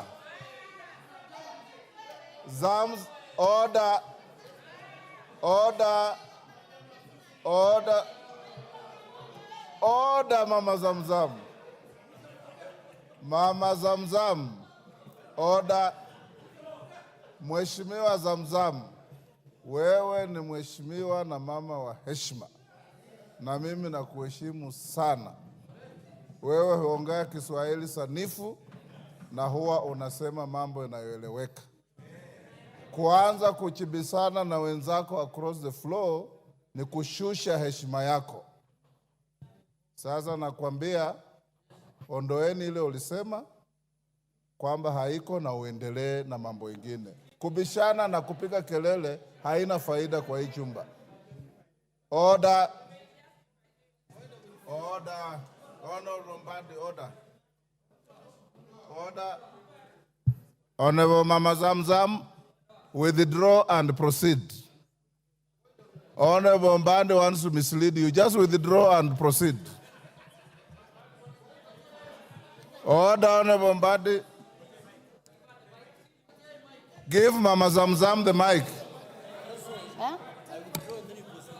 I withdraw, Mheshimiwa Speaker. Well done. Now proceed. Sasa na proceed. Lakini Mheshimiwa Speaker, watu wakija hii bunge kila mtu ametoka kwao amepigiwa kura zake, Mheshimiwa Speaker. Just proceed without complaint. Mimi hata nitalalamika kwa sababu amenitukana ule mzee na nywele nyeupe. Mheshimiwa Speaker, mimi naangalia katika hata cooking stoves, stove ya kupikia wameongeza 3%. Wameongeza 3%. Na angalia motorcycle, Mheshimiwa Spika, wale wa mabodaboda ambao walipromisiwa mambo itakuwa shwari, tutatenga, tutafanya hivi, bodaboda wameongezewa 3% katika custom values. Mheshimiwa Spika, hawa pia hata tairi ya gari ya bodaboda, ya wheelbarrow, tairi ya kushika wheelbarrow, mulikuwa mnaweka tairi, wheelbarrow iko na tairi. Wacha kwa fuel, kama mmeongeza shilingi 9, mumeongeza kila mahali. Kama mmeongeza shilingi 9 kwa mafuta, mumeongeza bidhaa zote. Mheshimiwa Spika, mimi nataka kuambia mgala muweni haki yake mpeni. Nyinyi mlidanganya wananchi, mkasema bodaboda, mama mboga mtakuja kuwasaidia katika jumba hili. Mmepewa 100,000. Order. Yes, Honorable KJ. What's your point of order? Mr. Speaker, I'm standing on a standing order that provides for a member to be relevant when they are debating. Mr. Speaker, the honorable member has been on a tirade, misinforming this House and by extension misinforming the nation on gossip that has been peddled on social media and headlines. This gossip is what she has crept into the House, Mr. Speaker. And Mr. Speaker, the point... Take your seat. Honorable members, order. Order, honorable members. I want us to have decorum in the House. And from now going forward, when you stand on a point of order, tell me which standing order you're standing on.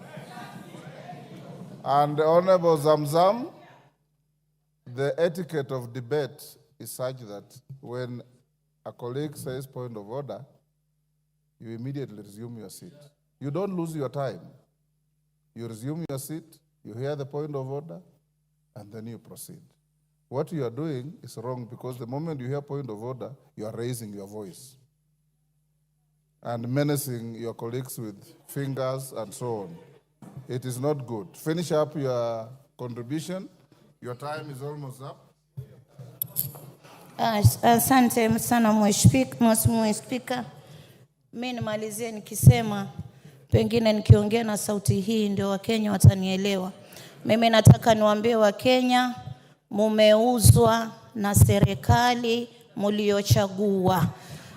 Mkate, edible oil na gari ilikuwa ni mchezo wa drama. Sasa shetani yuko ndani ya bill, pesa wamejilimbikizia ya starehe, ya kufanya mastarehe zao. Wakenya mmesaulika, sisi upande wetu tunasema mtusaidie kujisaidia. Asante sana Mheshimiwa Spika.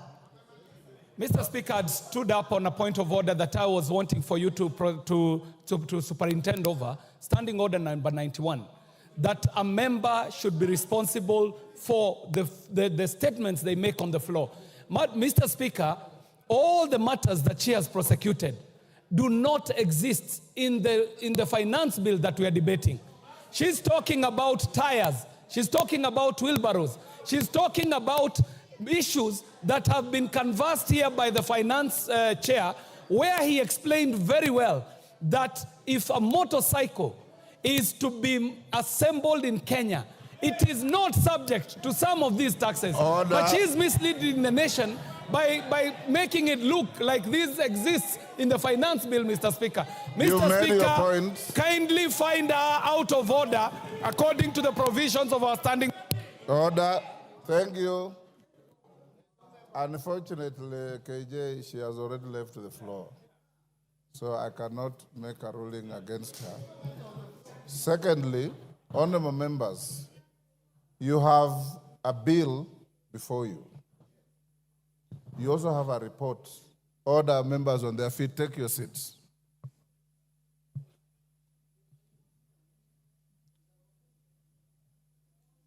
You have a bill before you. You also have a report of the committee. The mover of the bill extensively made reference to the report, said this has been dropped, this has been dropped, this has been dropped. You may be convinced, you may not be convinced. When you are debating, make your reference to the bill. You also at liberty to make reference to the report. Nobody will be tailored to have one track. Make your reference to the bill, make your reference to the report. What I will not allow you to do is to say things that are neither in the bill nor in the report, the way Mama Zamzam was trying to do. Wachira Karani. Thank you. Yes, Honorable Millie Odhiambo, what's your point of order? Thank you for your guidance, Mr. Speaker. Mr. Speaker, I'm just standing with a lot of due respect and concern over what you have just said. Mr. Speaker, first I want to thank you for giving us guidance and direction that we can make reference to the bill and to the report. Mr. Speaker, one of the rules of debating in this House is you can go outside those two so long as you make a link with what is in the report and what is in the bill. But when we are being told that I must speak in that narrow sense, Mr. Speaker, we are being gagged. Order, Honorable Millie. We are feeling gagged. Take your seat. Honorable Millie, nobody's being gagged. The rules of debate are very clear. You can make conjecture. You can make reference to matters known to you. But when you are challenged by a colleague, you have a duty to respond and respond relevantly. The Speaker is not here to gag anybody, and nobody will be gagged, including you, Millie. All right? Wachira Karani. Yes, Junet Mohammed. Mr. Speaker, you have guided very well, Mr. Speaker, and I want to thank you. But, Mr. Speaker, having said that, can we have... Order, Ruth Odinga. It is out of order to stand between a member on his feet and the chair. Yes. Yeah, Mr. Speaker, you have guided us very well. But, Mr. Speaker, members must know that we are debating a bill as it is. The report is giving us proposals on what the committee thinks we need to do. But the bill as it is now is not amended. So when somebody talks about 3% on wheelbarrow, 3% on mokokoteni, he is debating in accordance with the way the bill is as this morning. And the bill can only be amended here. The proposals that you did yesterday at the State House can only happen here on this floor. Those were just a press conference. So refer to the bill as it is and refer to the report. So when it is amended in the House is when those things will take effect. Thank you very much. Order. Otienda Molo. Thank you, Mr. Speaker. Mr. Speaker, understanding Order 83, my first point, I think, has just been made by the Honorable Junet. It is important, Mr. Speaker, that the majority does not diminish debate on technicalities. Everything that the chairman said in terms of what will be amended is yet to be moved. So we are at liberty to discuss everything on the bill as it is. And in that respect, we cannot be limited. Mr. Speaker, number two, the Honorable Didmas Barasa is wearing an unparliamentary hat. Could you please guide him to be parliamentary? I'll be coming back, Mr. Speaker, on your earlier ruling on these matters, but that will be later. But could the Honorable Didmas Barasa stop wearing that village hat that he's wearing here? Thank you. Honorable members, the issue of the bill before the House, and I'm sitting here listening to all of you. I listened to the move of the bill, and he said, this bill contains this, but at committee stage, I'll drop it. That becomes part of your Hansard. So when you attack the bill, which you have the right to do, it is only fair also to make reference to what your colleague said. You can still say, Order Wanjala, I am not giving you any CAG rules. I'm simply saying the Hansard is there to bail out people. So when your colleague stands up after you have attacked something and says, when I presented the bill, I already said this, it's legitimate. But everybody debate the bill as is before the House. That is the bill that we are debating. But don't lose sight of the report which you already have, which I encourage you to read. Wachira Karani.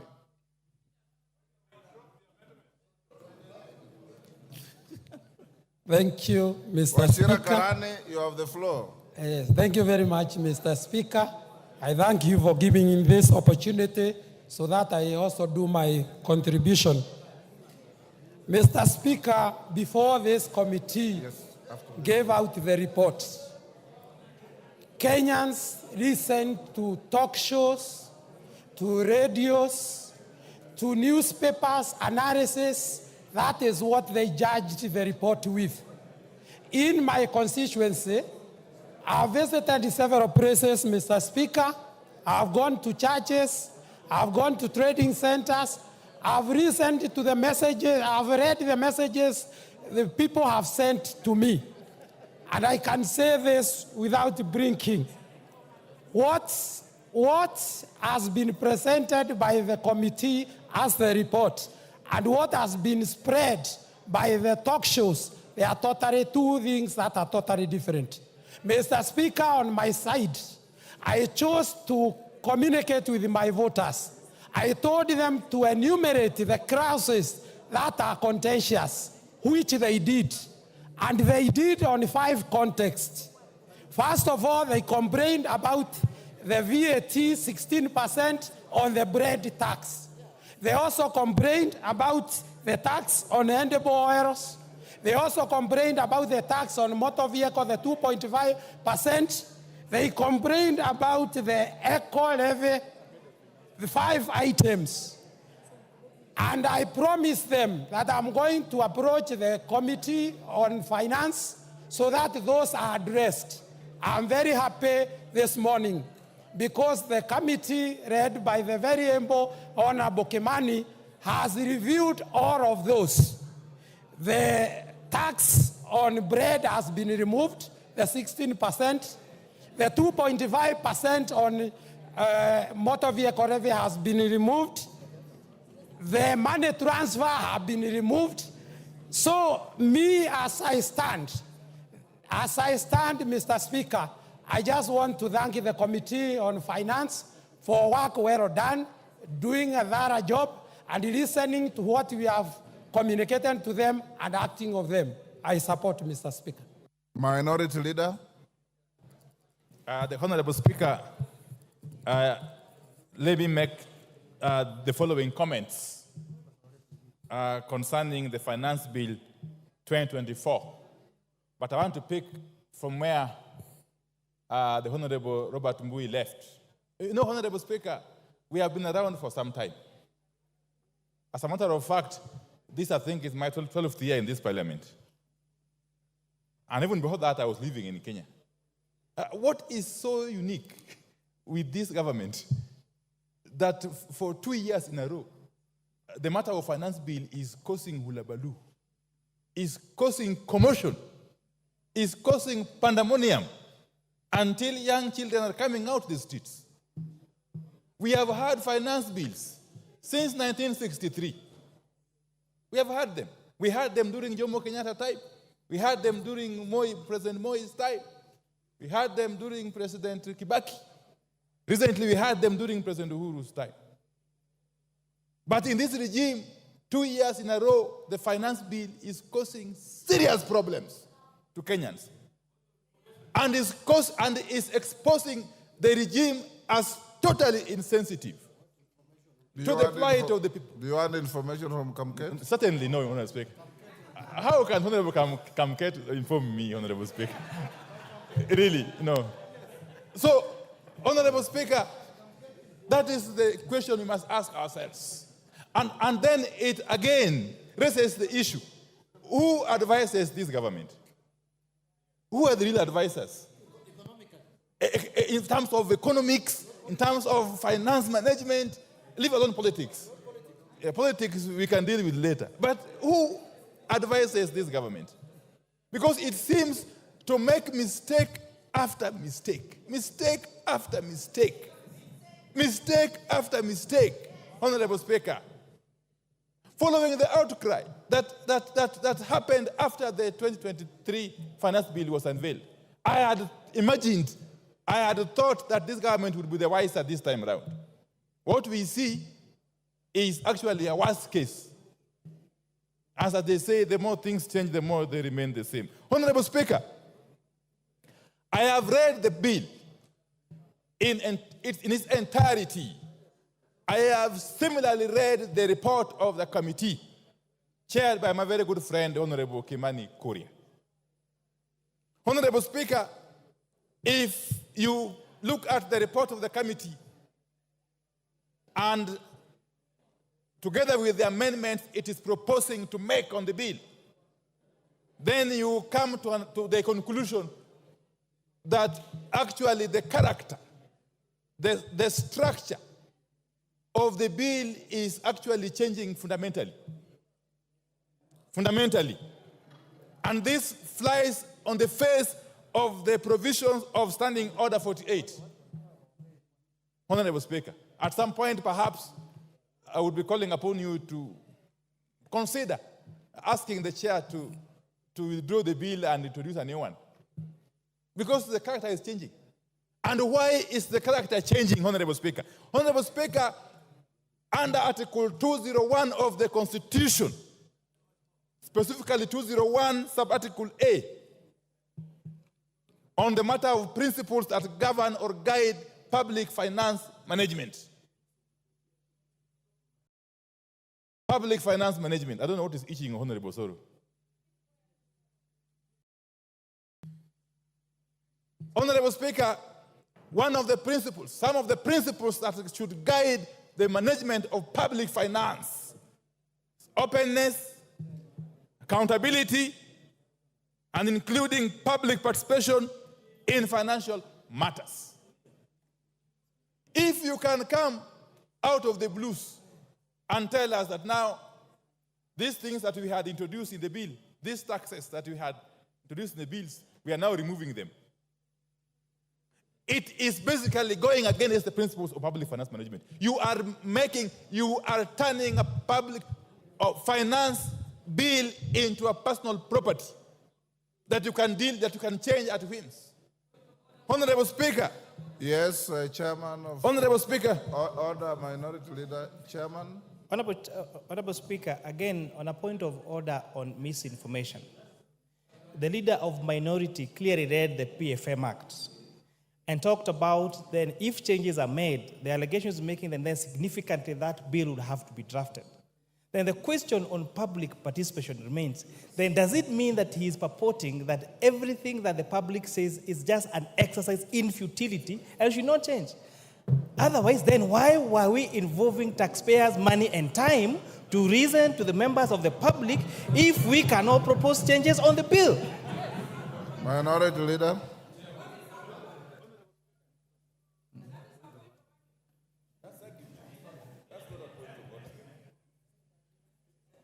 Proceed. Give him the mic. You are giving the next. Give him his mic. Anyway, just come. Honorable Speaker, obviously, with all the tremendous possible respect, that was not a point of order. The Honorable Chair can actually advance that argument when he gets time to reply. Honorable Speaker, let me proceed this way. That Kenyans are already overtaxed. In fact, if you look at Kenya vis-a-vis the rest of the world, you would be forgiven to conclude that Kenyans are some of the most taxed human beings on earth. And therefore, any responsible government would be looking at ways to lessen the tax burden on Kenyans, not to increase it, Honorable Speaker, as this bill is attempting to do. Honorable Speaker, in spite of the recommendations in the report, which look very flowery. Honorable Speaker, we have always been reminded that the devil is in the details. I am aware, even though this is not part of the finance bill, that there are plans to increase the levy on roads maintenance. I know, of course, the amendment will come separately. Yes. The moment you increase the road maintenance levy by even a shilling, leave alone the 9 shillings being proposed, the ripple effect is enormous in all sectors of the economy. And the loser is the common Kenyan taxpayer. Honorable Speaker. And therefore, this is a case of taking with one hand, giving with one hand, and taking back with another hand. It's not helping the situation, Honorable Speaker. Honorable Speaker, this economy has become too hostile for foreign investors, indeed even for local investors. We have got documented cases of manufacturers who have shifted base from Kenya to our neighboring countries as a result of this unbearable tax burden that keeps shifting. Actually, you can never be sure because it is so unpredictable that no sensible investor can actually put their money in this country. To make matters worse, we are witnessing what could be compared to the state capture that happened during the President Jacob Zuma's regime in South Africa. Honorable Speaker, and I will explain shortly. Honorable Speaker. Honorable Speaker, if you take the case of the manufacturing sector, and specifically the steel and cement manufacturing sector, that sector is now under total control. Who is being assisted as we watch? Indeed, Parliament is complicit.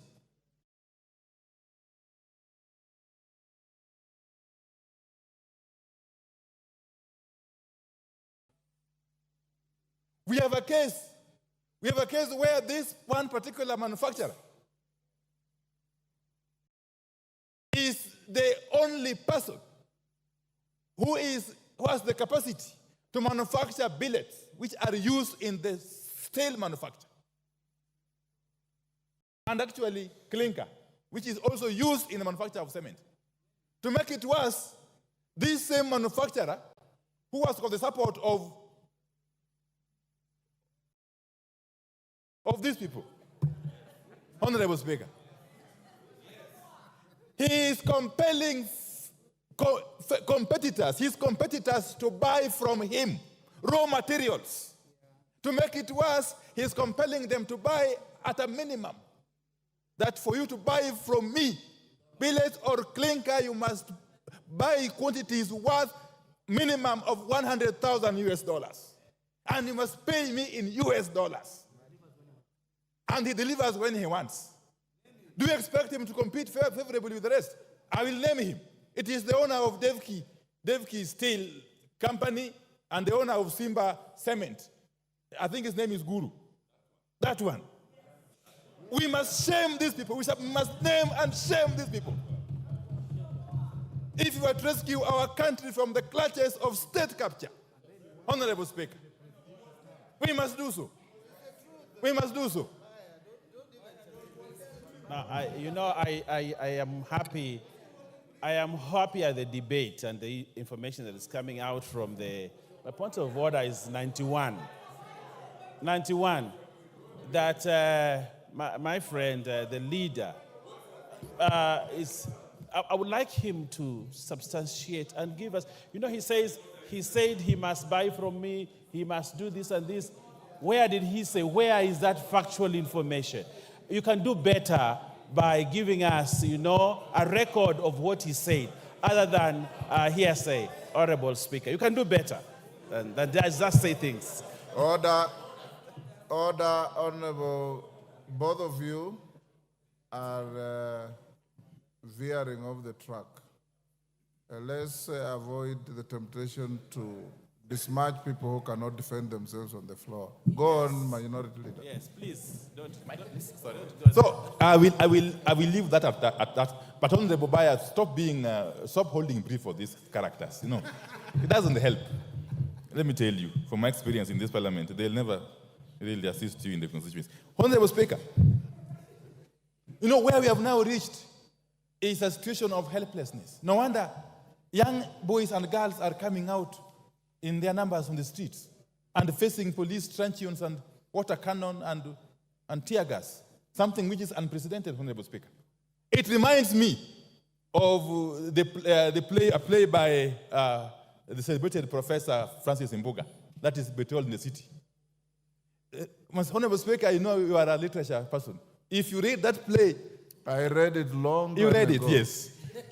There's a character by the name Jasper Wendu. Okay? He was in a situation, he was actually lamenting that we have waited for independence. We were hopeful for good things. Independence came. And now we have got nothing else to look up to or forward to, Honorable Speaker.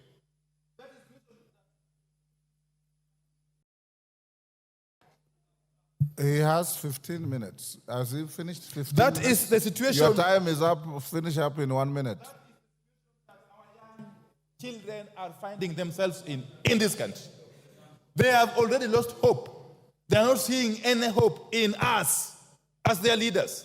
And therefore, they have taken it upon themselves to come out to the streets to defend their rights, Honorable Speaker. And as they do so, those who are in charge of the instruments of the state, especially the Inspector General of Police, must be cautioned not to misuse those instruments to interfere with the enjoyment of constitutional rights by Kenyans who are free to picket, to demonstrate, to do sit-ins, and indeed to capture Parliament. Time up. Because Parliament seemingly has become rogue. Honorable Speaker, I oppose.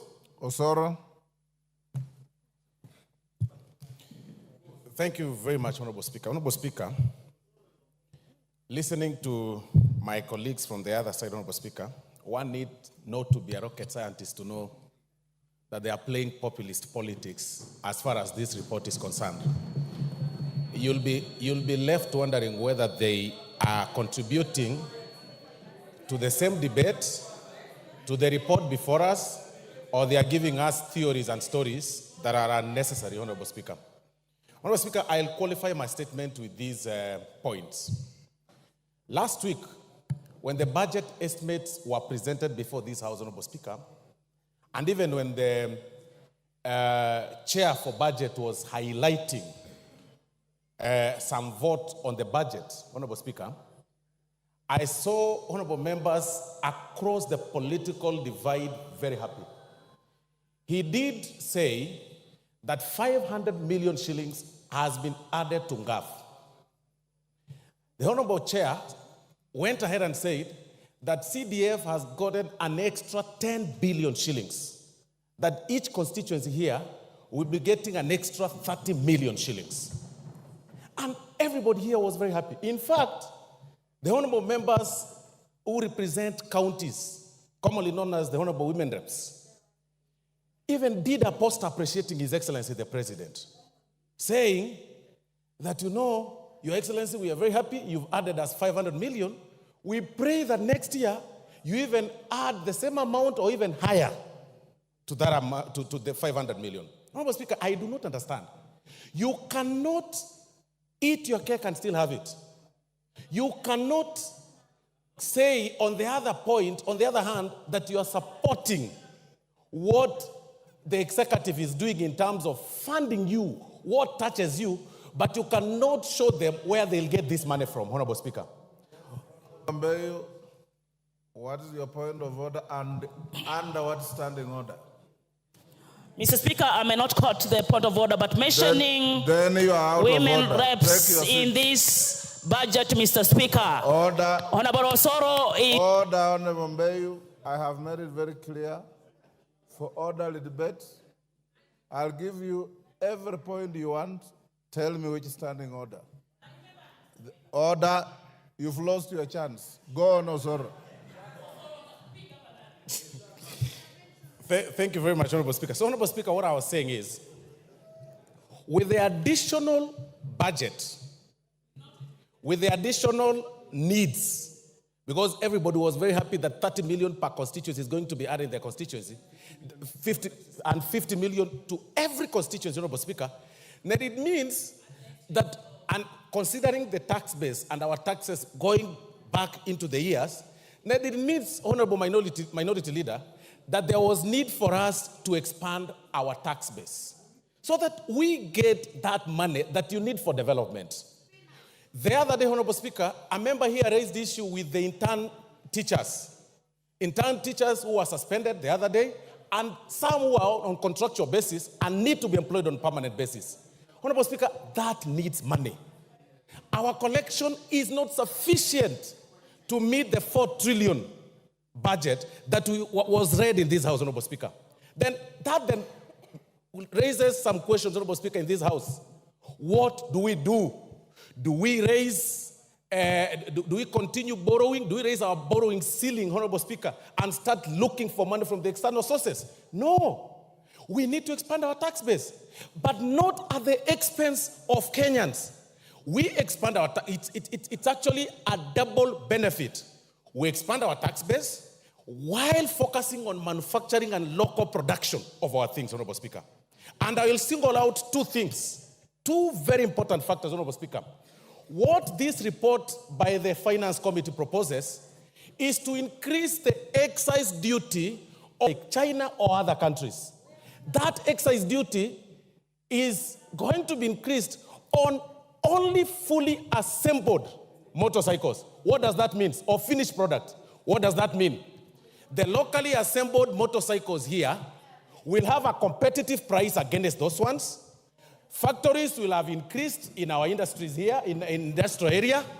People will want to assemble the factories for motorcycles at industrial area. Then that means we will grow our employment that we promised our people. It will have created jobs in this country. That is a positive, Honorable Speaker. Number 2, Honorable Speaker, this report by the Finance Committee proposes to increase excise duty on imported table eggs, Honorable Speaker. I mean, it doesn't make sense, and I don't see Honorable Clive here, who is a good poultry farmer. He's got over 10,000 chicks that he rears in his farm and sells eggs across Gusii region, Honorable Speaker. And he can tell you, his competitors get eggs from Uganda.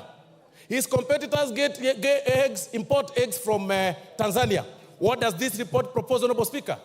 This report proposes to increase excise duty on the eggs imported from those neighboring countries so that we can be able to grow our local market, our local farmers, Honorable Speaker, in Muranga and including Honorable Gisairo, who is a poultry farmer, Honorable Speaker.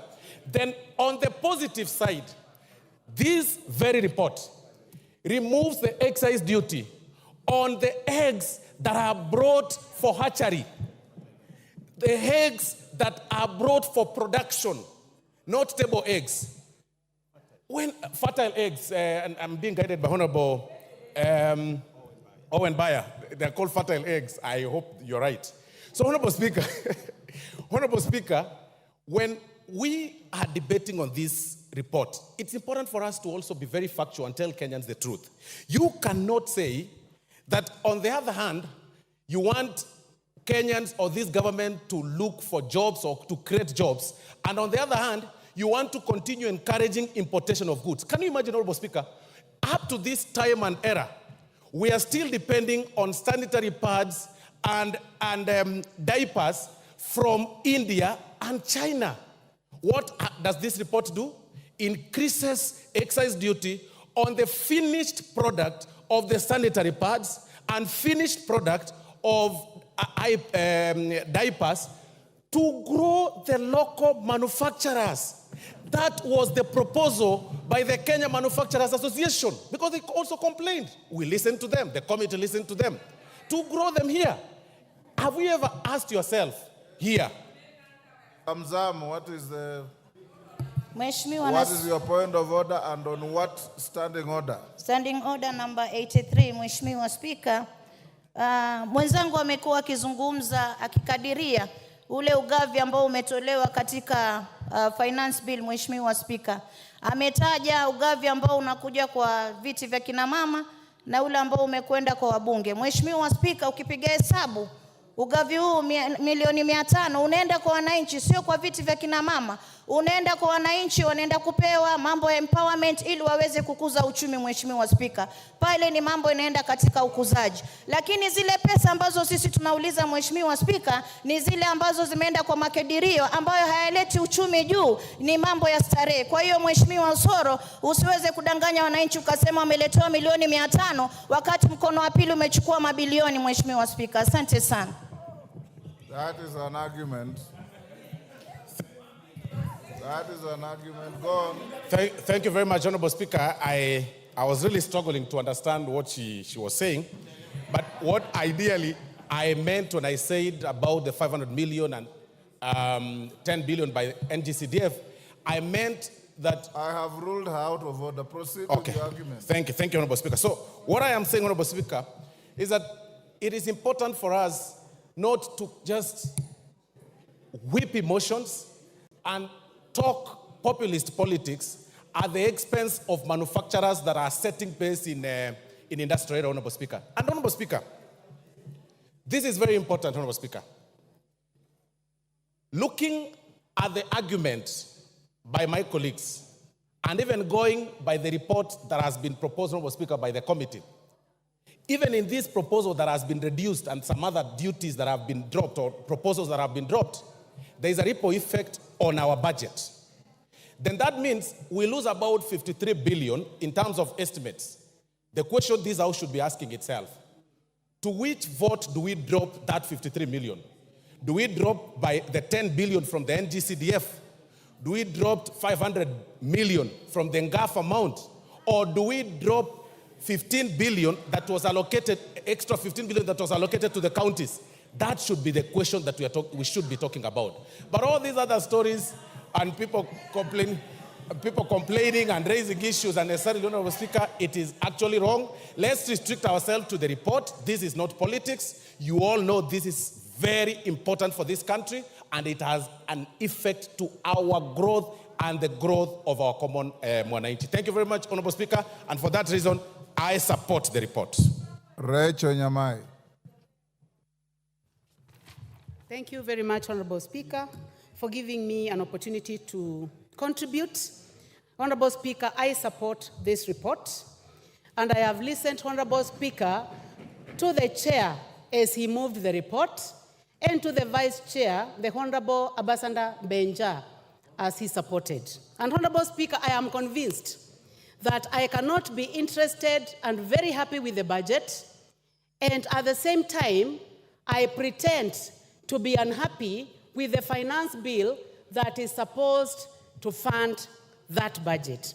Honorable Speaker, the proposals that have been given by this committee to amend are making this bill very good and highly acceptable, especially after dealing with the matter of bread and also dealing with the matter of taxation on motor vehicle, among others. Honorable Speaker, I also support this bill because it gives additional money to the counties, Honorable Speaker. Counties have been getting around 385 billion. That is the highest that we have ever seen. And this bill, Honorable Speaker, gives an additional money to the counties, approximately 15 billion, Honorable Speaker. I'm seated to a very sharp CPA, Honorable Bandi, and he has told me that if you are not sure of the figure, say approximately. Approximately, Honorable Speaker, 15 billion to our counties. And this money is going to our road projects, health, agriculture, markets, water. What else do I want, Honorable Speaker? I want money to go to Kitui, to Makueni, to Machakos, to Embu County, Honorable Speaker. And listening to the Honorable Cecily Mbarire, Honorable Speaker, she says that the most difficult thing to do is to raise money for the counties. On source revenue, OSR, Honorable Speaker, this bill is in the right direction to giving additional money to the counties. Honorable Speaker, this bill provides additional money to CDF, the best fund in this country. Honorable members across the divide, the best monitored, the most evaluated, the most successful is getting 30 million, Honorable Speaker, per constituency, Honorable Speaker. Members on the side where I'm seated, well, where I used to be in AZIMIO, members who are seated on this side, Honorable Speaker, should be the ones supporting this motion because of additional money to CDF. Because our children are going to get more money. Honorable Speaker, yesterday, I watched a girl that I've been paying fees for. Let me stick to the motion. Which standing order? Yes, Kajwang, what's your point of order? On a point of order, the gracious lady that has just spoken, the last I checked, she was in AZIMIO through Jubilee. Could it be that those positions have changed, or could it just be a misleading statement, Mr. Speaker? That is not a point of order. Go on. Thank you, Honorable Speaker, for your wisdom. I knew that you wanted to distract me. Honorable Speaker, I was just saying that I watched one of the girls that I pay fees for, and she was in the street, and she had written a message to me the previous day. And I asked her, you told me that it was about taxation on motor vehicle and bread. Why are you in the street?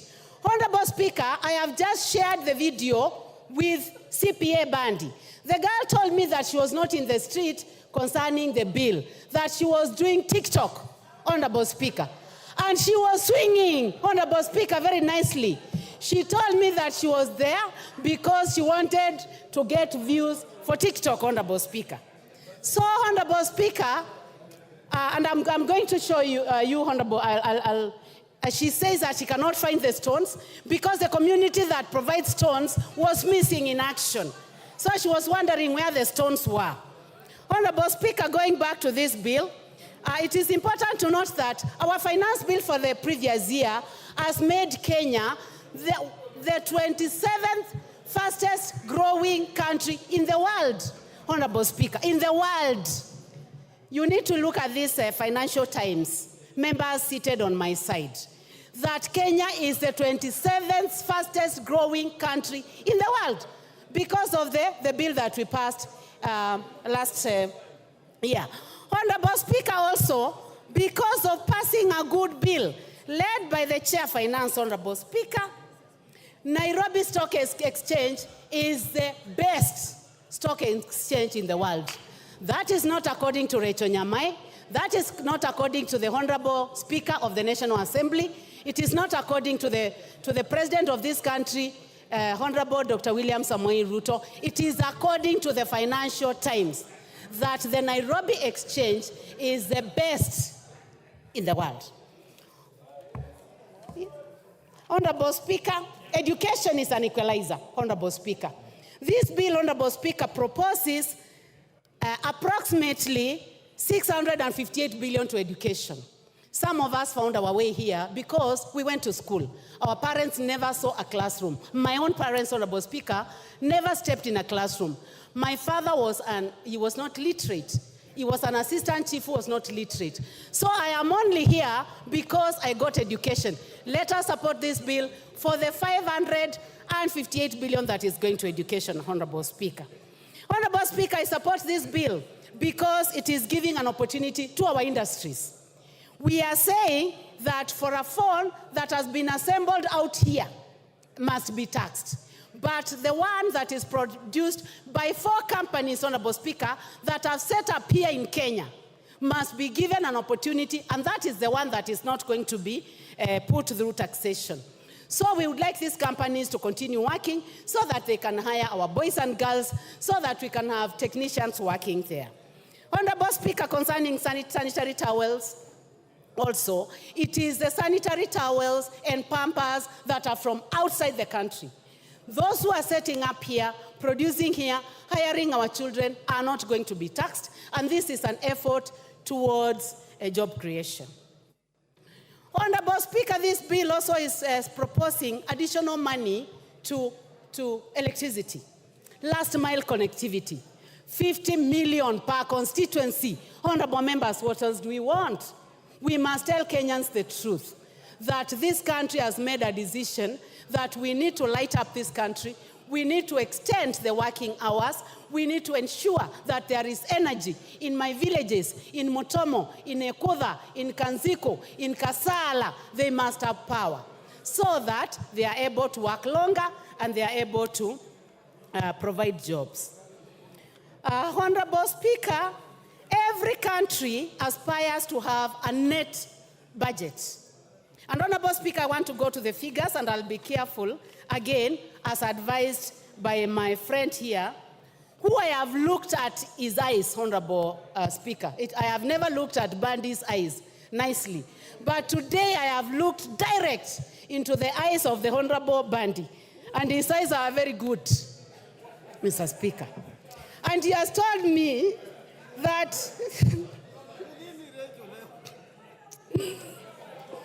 let me finish, Honorable Speaker. 2021, 2022, the deficit was approximately 747 billion. 2020, 2022, 2023, Honorable Speaker, the deficit, budget deficit, according to CPA Bandy and the Chair for Finance, was 846 billion. 2023, 2024, it went higher, Honorable Speaker, 908 billion. And now, Honorable Speaker, courtesy of a good budget committee, led by the Chair, Honorable Kimani Kuria, the deficit, proposed deficit, Honorable Speaker, will be 597 billion. Honorable Speaker, Honorable William Samoei Ruto is going to provide a balanced budget for this country. Watch this space. Watch this space, honorable members. He has promised to provide a balanced budget where we will not have to borrow, Honorable Speaker. Honorable Speaker, did the committee listen to Kenyans? Yes, it did. They went all over the country. That is why they have dropped matters to do with bread taxation. They have dropped matters to do with taxation on motor vehicle, among a myriad of other things. So I am calling upon everyone, Honorable Speaker, for the love of this country, for the fact that we are not only interested in... Your time is up. Cynthia Muge.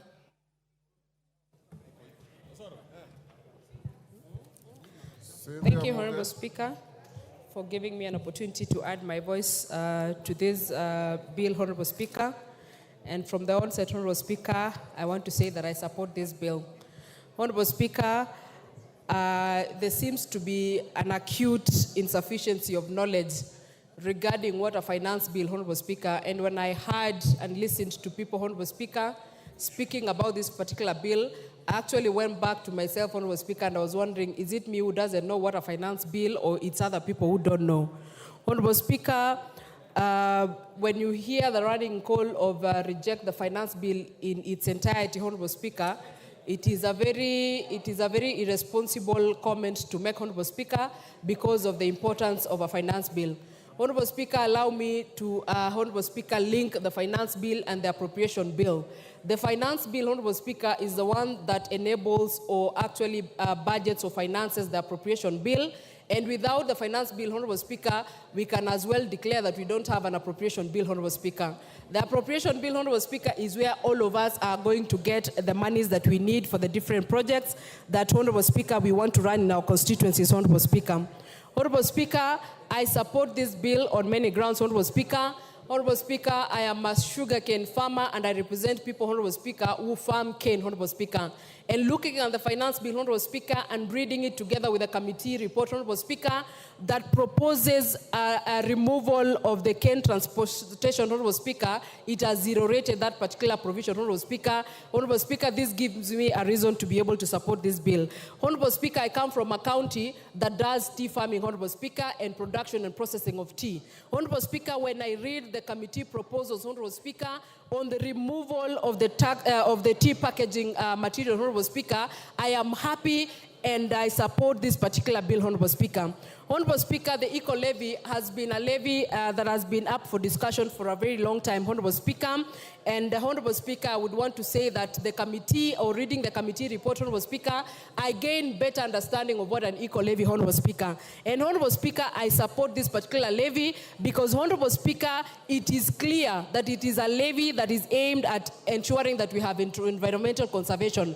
Honorable Speaker, this is a bill, Honorable Speaker, that is justified. That, Honorable Speaker, if you import whatever you import as a finished product, you must as well give us some money for us to be able to manage your waste, Honorable Speaker. And this, Honorable Speaker, is a levy on imported finished products, Honorable Speaker. Honorable Speaker, there is a levy that has been put, Honorable Speaker, on onions, potatoes, and table eggs, Honorable Speaker, that are imported. Honorable Speaker, this is the true spirit of Kenya, Honorable Speaker, that we support local production and support the prioritization of locally produced goods, Honorable Speaker. It is fair, Honorable Speaker, that the farmer of potatoes in Molo, that the farmer of onions in Trans Nzoia, Honorable Speaker, that do onion production, Honorable Speaker, is given a priority. If you feel like you need to import, you must then, Honorable Speaker, be able to pay higher, a better and a bigger price. Order, Cynthia. Yes, Lieutenant Molo, Senior Counsel. What's your point of order? And what standing order? Mr. Speaker, I rise under standing order number 90. I have listened carefully as my colleagues on the other side are speaking. But I'm aware, Mr. Speaker, that under standing order number 90, especially 92, one must declare pecuniary interest. And I'm aware that my colleagues attended a meeting, and Honorable Soro is looking straight at me, where pecuniary interactions,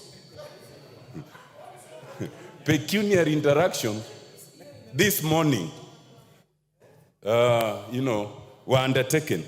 Could, as any member speaking, start by declaring their interest that I have pecuniary interest, and then they support?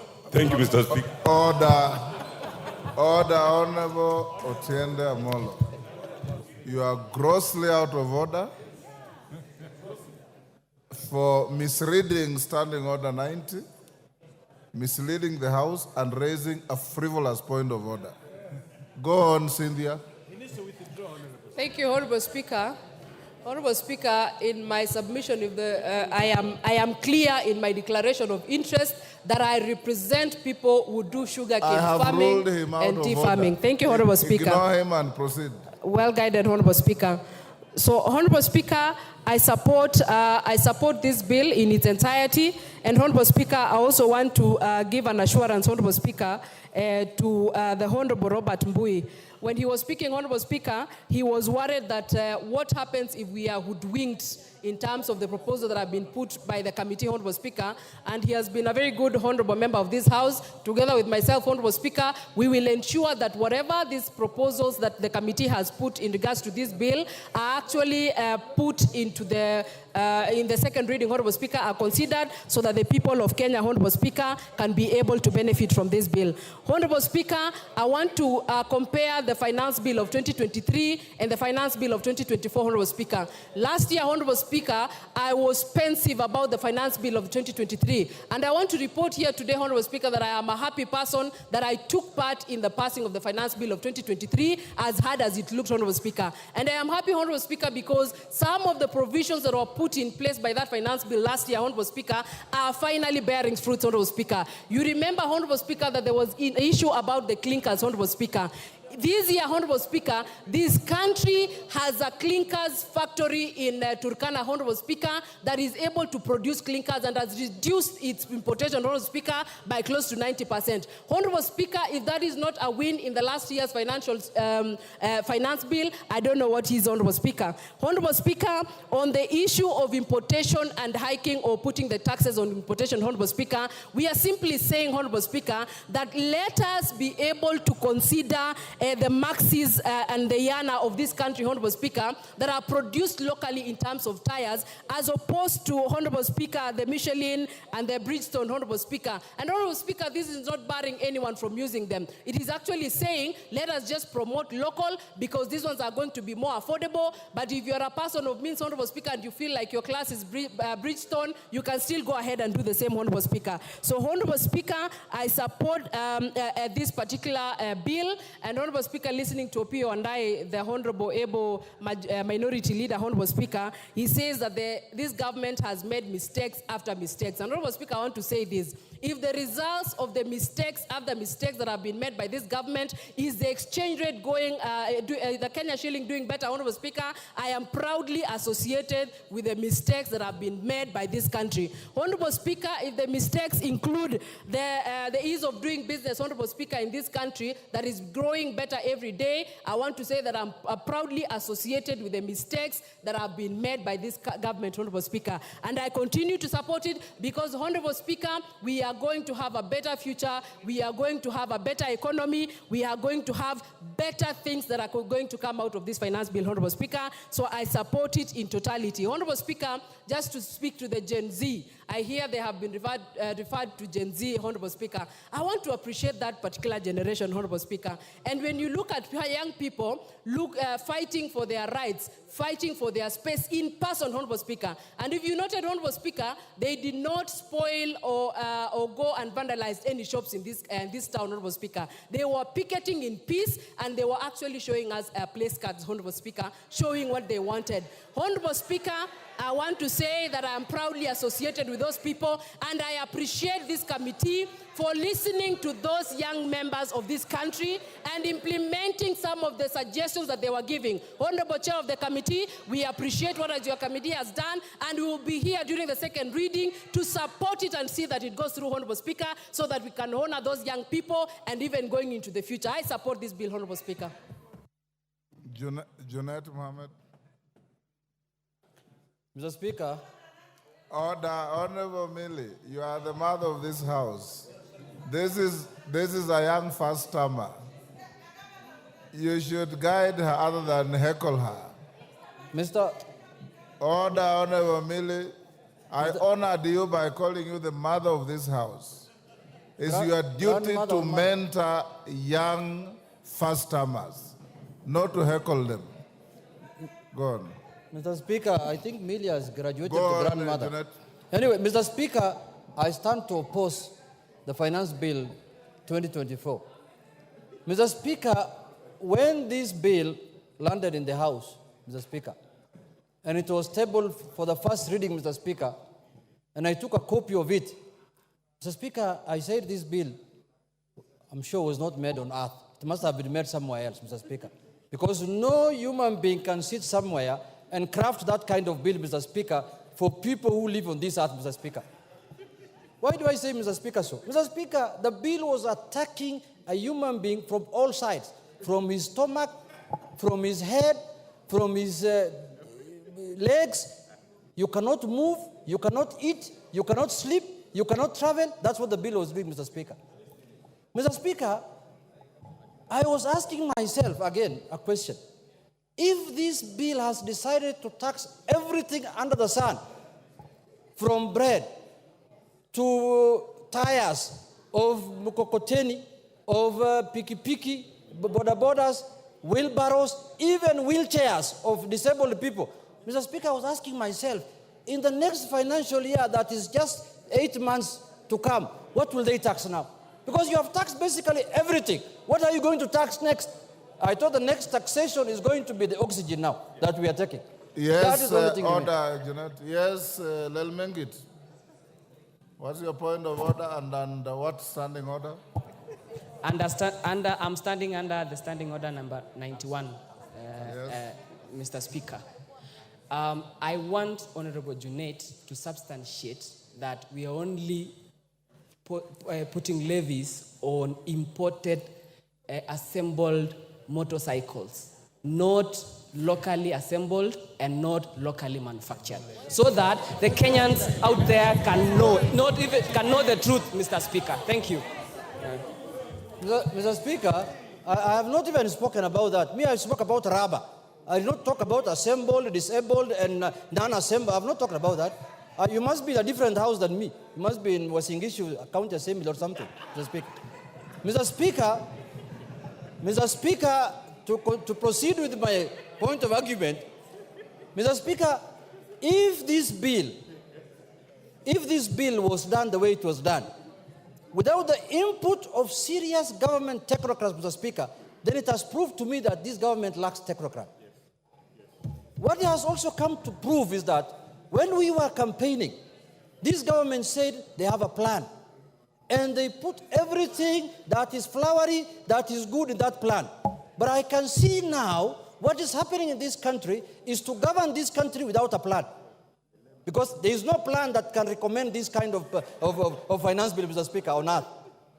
It is a process now. The process now the government or the regime has entered is to govern without a plan. And I think the people who have been entrusted to develop these bills, to bring it here, those people really want to bring down this government. And it is coming down slowly. And so, I mean too fast. Mr. Speaker, you cannot, I want to tell my colleagues and members of parliament here, where the rubber meets the road is this house. The bill can be manufactured anywhere. It can be manufactured inside a bar, inside a hotel, inside your home, but in the end, it has to be passed here. And that is why they say there is no taxation without representation. Now, it is us, members of parliament, who will be held responsible for taxing Kenyans, not the authors of the bill. Those people, they will be found nowhere. The people whose the question will be put to them, as many of that opinion say aye, as many of that opinion say nay, it is us. Today, we have an opportunity to stand with the people of Kenya, to defend the people who elected us. Today, against harsh taxation, against imposing taxation that is going to make them, Mr. Speaker, you are taxing bread, the stomach of someone. You are taxing rubber, the mobility of someone. You are taxing money transfer and money services. People cannot afford anything to buy because the money will be expensive. What else has remained other than death now? Somebody just has to die now. Nothing else has remained. But Mr. Speaker, I want to say this. Taxation must be, we know the general principles of taxation, Mr. Speaker. The general principles of taxations are known. Myself, I've interacted with the finance bill now for the 11th or 12th time, Mr. Speaker. The tax must be equitable, must be simple, must be efficient. Now, we are, before last financial year and the other year, we were discussing, for example, I-tax. Now, today, we are coming with E-teams. Tomorrow, we shall come with K-tax. Mr. Speaker, how many times are we going to change the process of taxation in this country? We are discussing here economic growth. You want to tell me this kind of bill will enhance economic growth in this country? Is that what you're telling Kenyans? Mr. Speaker, let me say this. Yes, Honorable Junet, there's a point of order from Kamket. Under what standing order? Mr. Speaker, I rise under standing order number 176. And Mr. Speaker, just a moment. The Honorable Junet has spoken very vehemently against the bill. He has powers under standing order number 176. I have read the report of the committee, and there is no dissenting opinion. The members from the minority side have supported this bill.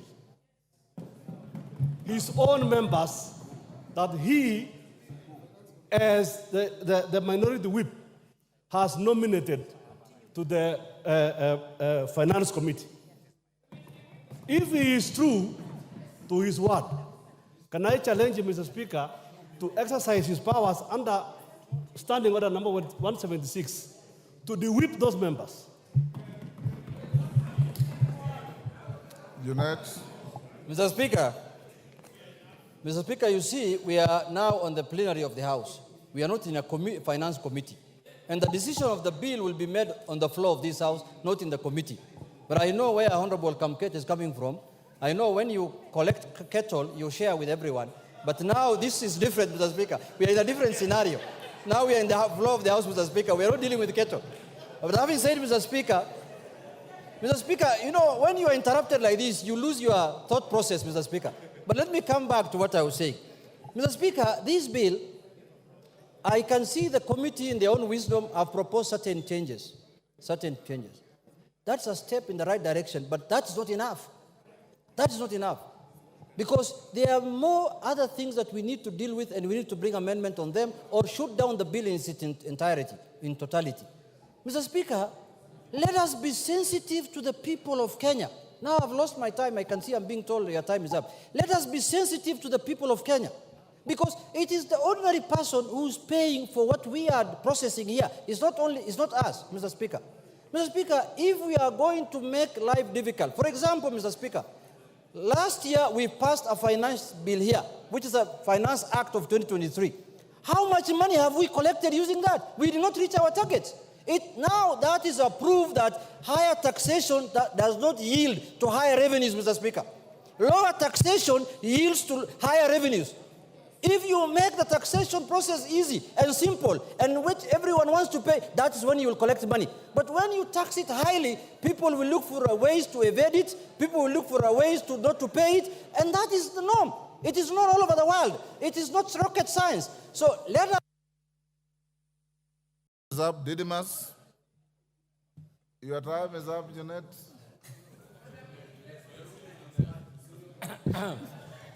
Didymus. Thank you, Mr. Speaker, for giving me this opportunity also to add my voice on this very important bill, the Finance Bill 2024.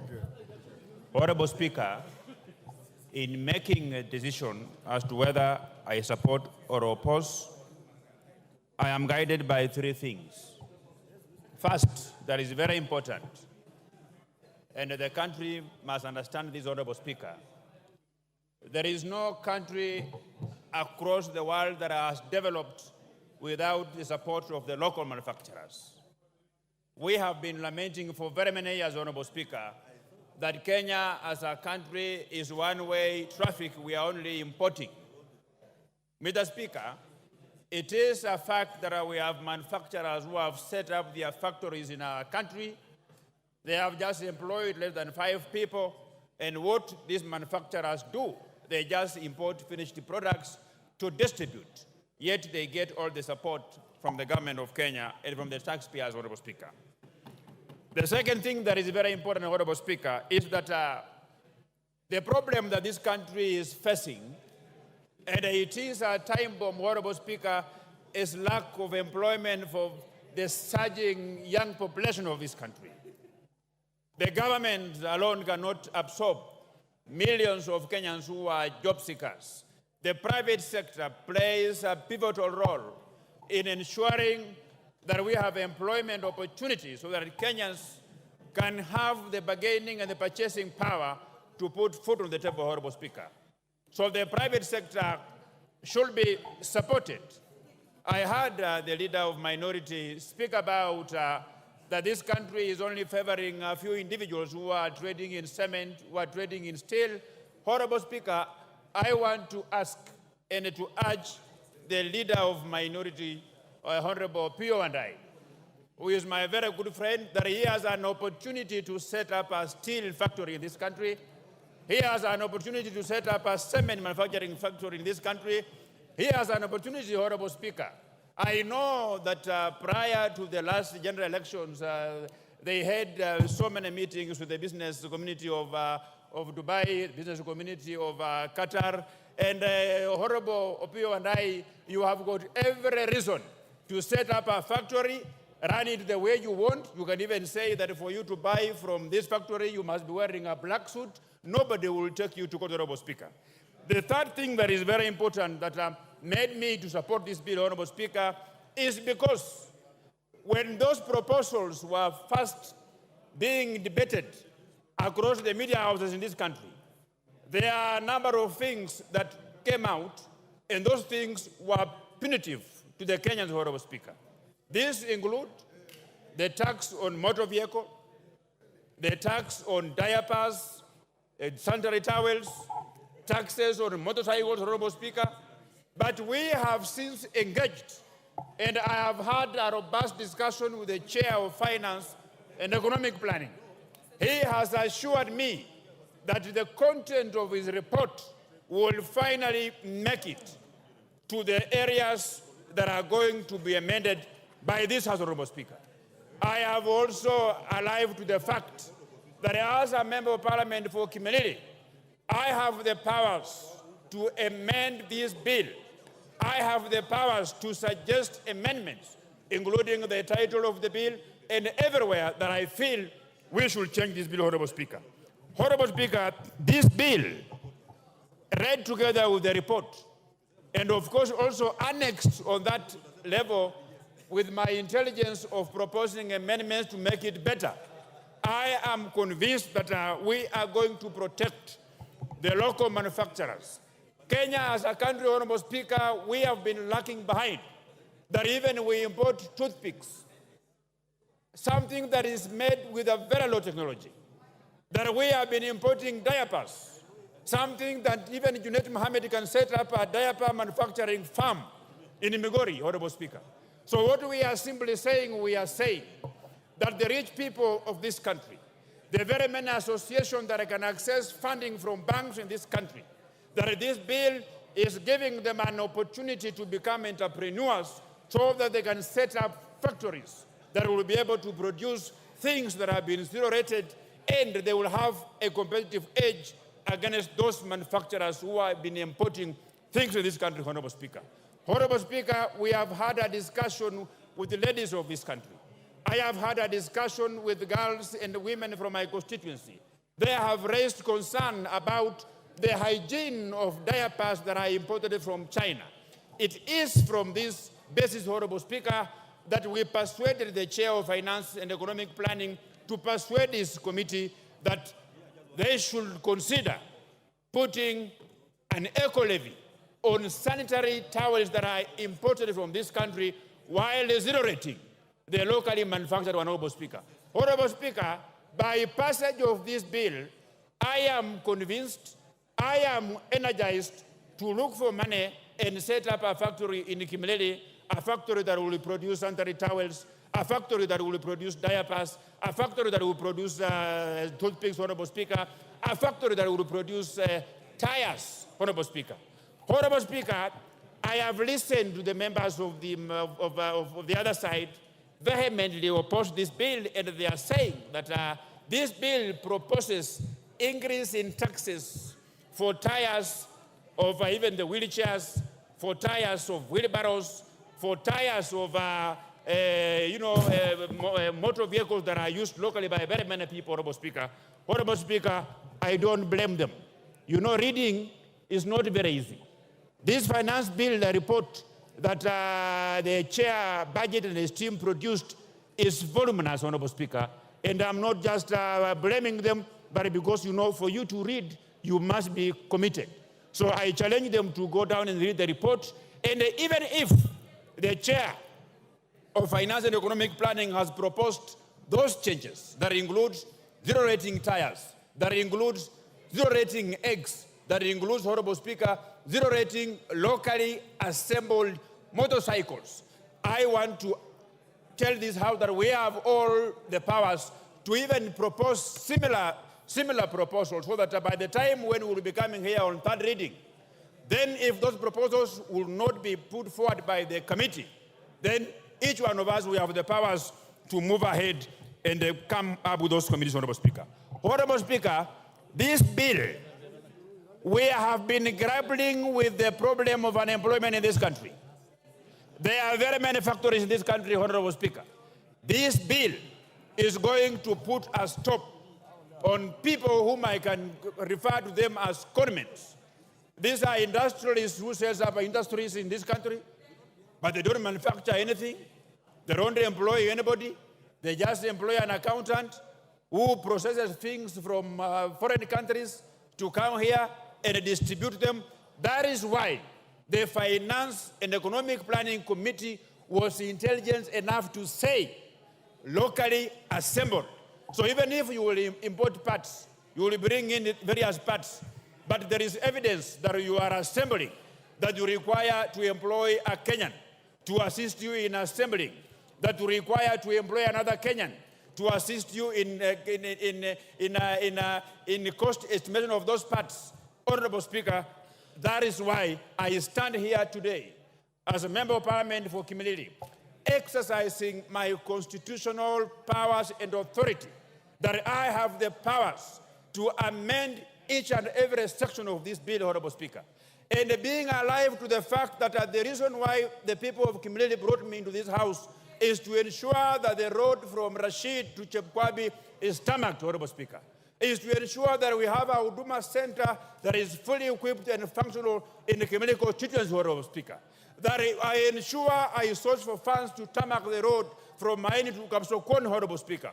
For those very reasons, Honorable Speaker, I stand here as a proud Kenyan, as a proud member of parliament, supporting this bill, and I want to assure the Kenyans who are listening to me that if there is any section of this bill that is further punitive to them, I will bring amendment. You don't throw the baby in the bathwater. For my members of the opposition, Junaid Mohammed, you presided over a regime in the last parliament that committed serious financial atrocities. You don't speak for Kenyans.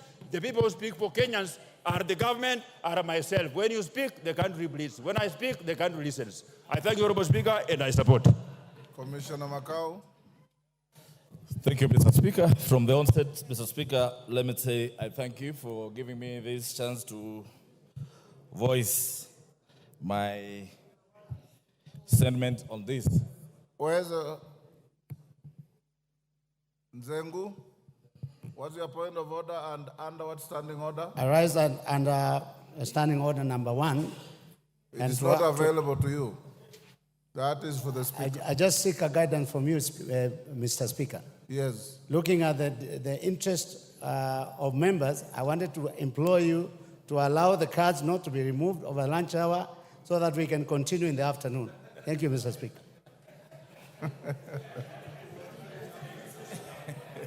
Okay, Mark. So that you don't lose your slots. That is a fair request. And the house will be guarded by the sergeant, so if your cards are left in the slots, they'll be safe. Yes. Thank you, Mr. Speaker. I will restrain myself on the Finance Bill 2024. Mr. Speaker, I was very optimistic when I was going through this bill. Mr. Speaker, I had thought this government is going to redeem itself, given that the bill 2023, Kenyans underwent serious suffering, given that arose from the proceeds of the 2023 bill. Mr. Speaker, when I looked at this bill, I really wondered. Mr. Speaker, I'm listening to members saying that they come from sugar farming areas. Mr. Speaker, I come from an area where bread is the order of the day. Mr. Speaker, when you come to Mlolongo, when I looked at that bill, they did not define bread. They spoke of gluten and bread. Mr. Speaker, most of our hustlers, when you come to Mlolongo and Athi River, they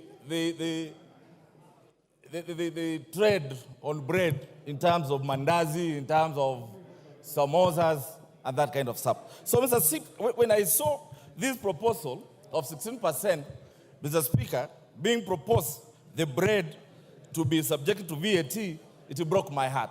Mr. Speaker, as I stand in this house, when I looked at all these clauses, Mr. Speaker, I looked at clause 9, clause 25, clause 23, clause 35, clause 63, and clause 63. Mr. Speaker, these proposals, sometimes I wondered, really, the advisors of the executive on matters of this bill. Mr. Speaker, when this government, on its manifesto, they say they're going to take care of the hustlers, the mamambogas, the bodabodas, but when I look at this proposal, Mr. Speaker, none of them was addressing the well-being of those hustlers. Today, Mr. Speaker, as I stand here, when I looked at the proposal on data protection, Mr. Speaker, that proposal wanted to amend the Data Protection Act. I think that is Cap 2114C. Mr. Speaker, I want to remind our colleagues on the other side that yesterday we had members whose accounts were frozen because the same act, the same data protection was misused, and members of the then Tanga accounts were frozen. Today, Mr. Speaker, when someone proposes that this data protection, our personal data, should be given to KRA, Mr. Speaker, our government can come in place.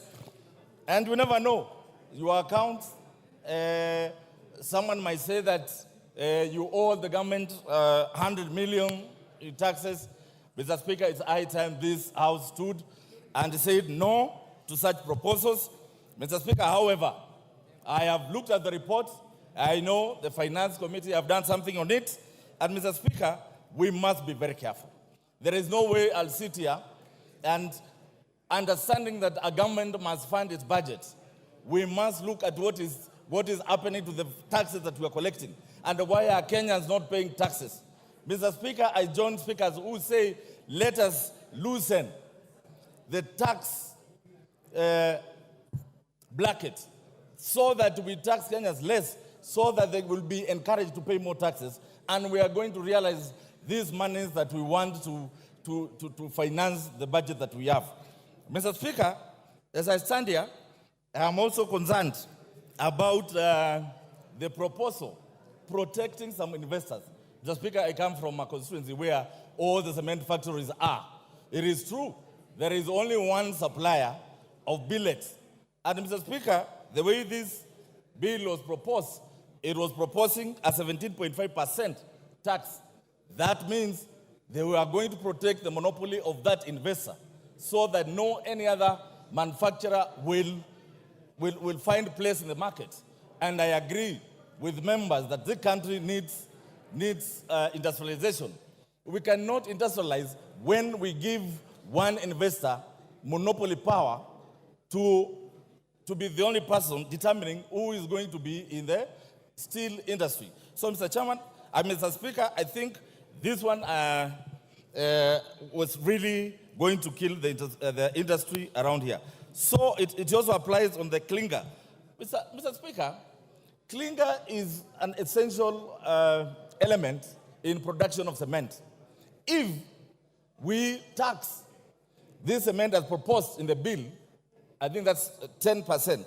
It means even the affordable housing that we are talking about is not going to be possible.